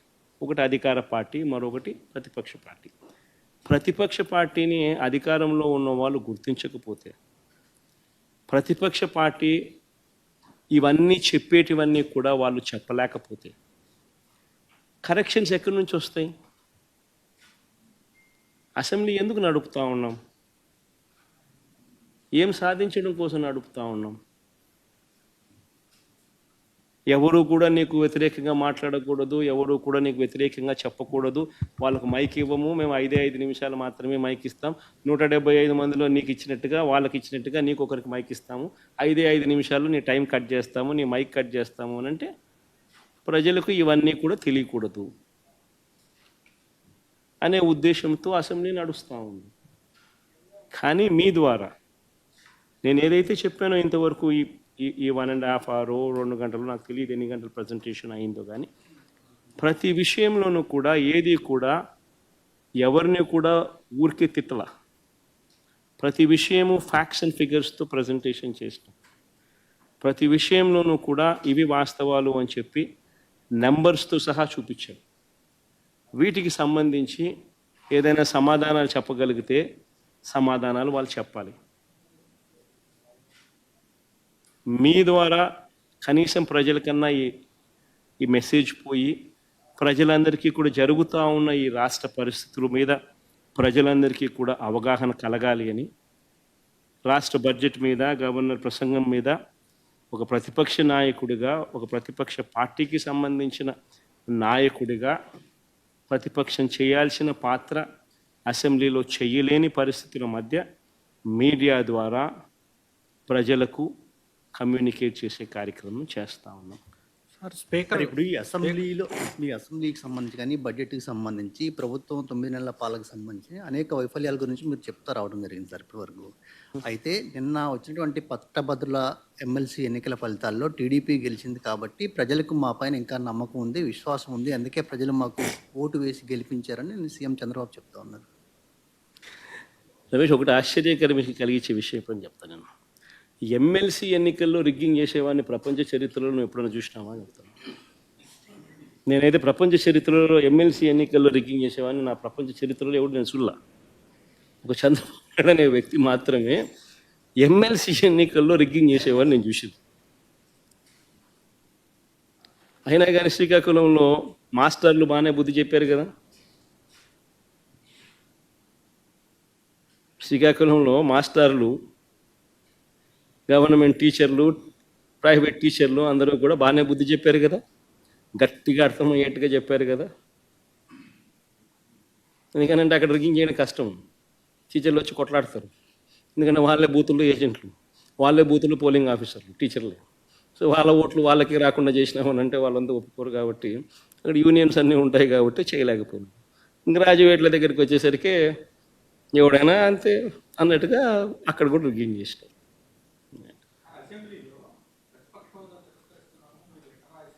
ఎన్న సార్ ఎల్బో అసెంబ్లీలో స్పీకర్ గారు ఈరోజు హౌస్లో కామెంట్ చేశారు, మీరు దేవుడు గారు లేదు పూజారిని వచ్చి అడుగుతున్నారని చెప్పి ఎల్ఓపి విషయంలో రూలింగ్ ఇచ్చారు సార్ ఈరోజు. మీకు ప్రతిపక్ష హోదా రాదు in అని the స్పీకర్ leader గారు of ఈరోజు ఒక opposition రూలింగ్ ఇచ్చారు sir. statement, the speaker has given a statement saying that neither have you attended the assembly, you've just attended assembly just for one day in the earlier sessions, and that you yourself in the previous term had talked about Mr. Chandrababu Naidu and how they had 23 or 24 MLAs, and if we take 5, then you won't have the leader of opposition status. If he can say the same thing, why is he demanding the same is what there's been a ruling stated by the speaker. What do you have to say on this? ఒకటి అందరూ గుర్తుపెట్టుకోవాల్సింది ఏంటంటే, చంద్రబాబు నాయుడు గారు అనే వ్యక్తికి మేము ప్రతిపక్ష హోదా ఇచ్చాం. చంద్రబాబు నాయుడు అనే వ్యక్తిని మేము ప్రతిపక్ష హోదా ఇచ్చినాం. ఎక్కడా రూలింగ్ లేదు, ఎక్కడా దెర్ ఇస్ నో రూల్. నీకు ఇంతమంది శాసనసభ్యులు నీకు ఉండాలి, ఉంటేనే నీకు ప్రతిపక్ష హోదా ఉంటుంది అని ఎక్కడా రూలింగ్ లేదు. ఇన్ఫ్యాక్ట్ ఢిల్లీ అసెంబ్లీలో బీజేపీకి 3 అసెంబ్లీ స్థానాలు గతంలో. ఆప్ బీజేపీకి ప్రతిపక్ష హోదా ఇచ్చింది. మరి 79 స్థానాల బీజేపీ అక్కడ ఉన్న టోటల్ స్థానాలు ఢిల్లీలో 80 స్థానాలకు 77 స్థానాలు ఆప్ వచ్చి సంథింగ్ లైక్ దట్. బీజేపీకి 3 స్థానాలు ఉన్న ప్రతిపక్ష హోదా ఇచ్చినారు. సిమిలర్లీ మేము కూడా తెలుగుదేశం పార్టీకి మేము కూడా 5 మంది శాసనసభ్యులు తెలుగుదేశం పార్టీ నుంచి పక్కన కూర్చుంటామన్నారు. మా వాళ్ళు అయితే ఇంకా లాగేసినామనంటే ఇంకా 10 మంది లాగుతామన్నారు. వద్దు లాగాకండి నేనే చెప్పాను. ఆయన ప్రతిపక్ష హోదా నేనే ఇచ్చి ఇదే చంద్రబాబు నాయుడు చెప్పినా, నువ్వు మాట్లాడు స్వామి, ఎంతసేపు మాట్లాడతావు నువ్వు మాట్లాడు, నేను వింటాను, నేను విని నీకు సమాధానం చెప్తాను, నువ్వు మాట్లాడాలనేదే నా కోరిక, నువ్వేం అడుగుతావు అడుగు స్వామి అని చెప్పి నేను చెప్పిన అసెంబ్లీలో. కావాలంటే నా స్పీచ్లు వినండి, అసెంబ్లీలో నేను అన్న మాటలు. ఆయనకు నాకు మధ్య తేడా అది. ఏదైనా కానీ అసెంబ్లీ అనేది ఎందుకు జరుపుతూ ఉన్నాం? ఈరోజు అసెంబ్లీలో ఉన్న పార్టీలు ఏవి? అధికార పార్టీలు, ప్రతిపక్ష పార్టీ మాదొక్కటే ఉంది. వేరే పార్టీలు ఎక్కడున్నాయి చెప్పండి? ఉన్నాయా ఎవరన్నా? మన ప్రతిపక్ష పార్టీ అనేది ఎవరికి ఇస్తారు? మాకు ఇవ్వకపోతే ఎవరికి ఇస్తారు చెప్పు? ఉన్న వాళ్ళందరూ మంత్రివర్గంలో మంత్రివర్గ సభ్యులుగా మీరే ఉండరు, మీరే గవర్నమెంట్లో ఉండరు, అంతా మీరే రూలింగ్లో ఉండరు. మీరే ప్రతిపక్ష పాత్ర ఎట్ట పోషిస్తారు స్వామి? నాకు అర్థం కావడంలా. అధికార పార్టీ మీదే, ప్రతిపక్ష పార్టీ మీదే. డబుల్ యాక్షన్ ఇదేమన్నా? హీరో నువ్వే, అదే నేను చెప్పే స్వామి, రెండు పాత్ర డబుల్ యాక్షన్. ఒక పక్క నువ్వే కొడతానంటే ఈ పక్క నేనే కొడతానంటే ఎట్లా కుదురుతుంది స్వామి? అది ఉండేది ఈరోజు అసెంబ్లీలో రెండు పార్టీలు ఉన్నాయి, వాళ్ళంతా కలిపి అధికార కూటమి, ఉన్నోళ్ళంతా ఆ పక్క ఉన్నారు. ప్రతిపక్షం ఉన్నది మా పార్టీ తప్ప వేరే ఏ పార్టీ ఉంది? వేరే ఏ పార్టీ లేదు. సో వేరే ఏ పార్టీ లేనప్పుడు ప్రతిపక్షం అనేది ఎవరికి ఇవ్వాలి? ప్రతిపక్ష పార్టీగా గుర్తింపు అనేది ఎవరికి ఇవ్వాలి? ప్రతిపక్ష పార్టీగా ఉన్న వాళ్ళకి ఇవ్వాలి. సో న్యాచురలీ ఆ పార్టీకి ఎంతమంది అన్నా ఎమ్మెల్యేలు ఉండని స్వామి, వాళ్ళకు లీడర్ అనేవాడు ఉంటాడు కదా. సో ఆ లీడర్ని ఏమంటారు? ప్రతిపక్ష నాయకుడనే అంటారు కదా, వేరే పేరు ఏమన్నా అంటారా? సో ప్రతిపక్ష నాయకుడు అని చెప్పి నువ్వు ఎప్పుడైతే అంటావో అప్పుడు ఏంది, దాని అర్థం ఏంది? లీడర్ ఆఫ్ ది హౌస్కి ఎంతసేపు మైక్ ఇవ్వాలనో అంతేసేపు దాని తర్వాత స్థానంలో ప్రతిపక్ష పార్టీ నాయకుడికి ఇవ్వాలి. ఎందుకు ఇవ్వాలి? ఇవన్నీ చెప్తాడు కాబట్టి. ఇవన్నీ అవతల ప్రతిపక్ష పార్టీ చెప్పినప్పుడు నువ్వు రిపేర్ చేసుకోవాలి కాబట్టి. అది గవర్నమెంట్ చేయాల్సిన డ్యూటీ కాబట్టి, పని కాబట్టి. కానీ ఇక్కడ ఏం జరుగుతూ ఉంది? నేను చెప్పనివ్వను, నేను ఎవరి స్వరము విననివ్వను, నీకు 5 నిమిషాల కన్నా ఎక్కువ మైక్ ఇవ్వను అని నువ్వే డిక్టములు పాస్ చేస్తూ ఉంటే ఏ రకంగా అసెంబ్లీలో ప్రతిపక్షం అన్నది మాట్లాడగలుగుతుంది, స్వరం ఇవ్వగలుగుతుంది? ఇప్పుడు మీరే అన్నారు 1.5-2 గంటలు పట్టింది సార్ అని.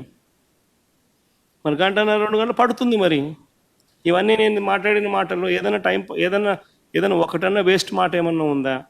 బడ్జెట్కి సంబంధించిన డాక్యుమెంట్సే చూపించినాను, బడ్జెట్కి సంబంధించిన అంశాలే ప్రస్తావించినాను.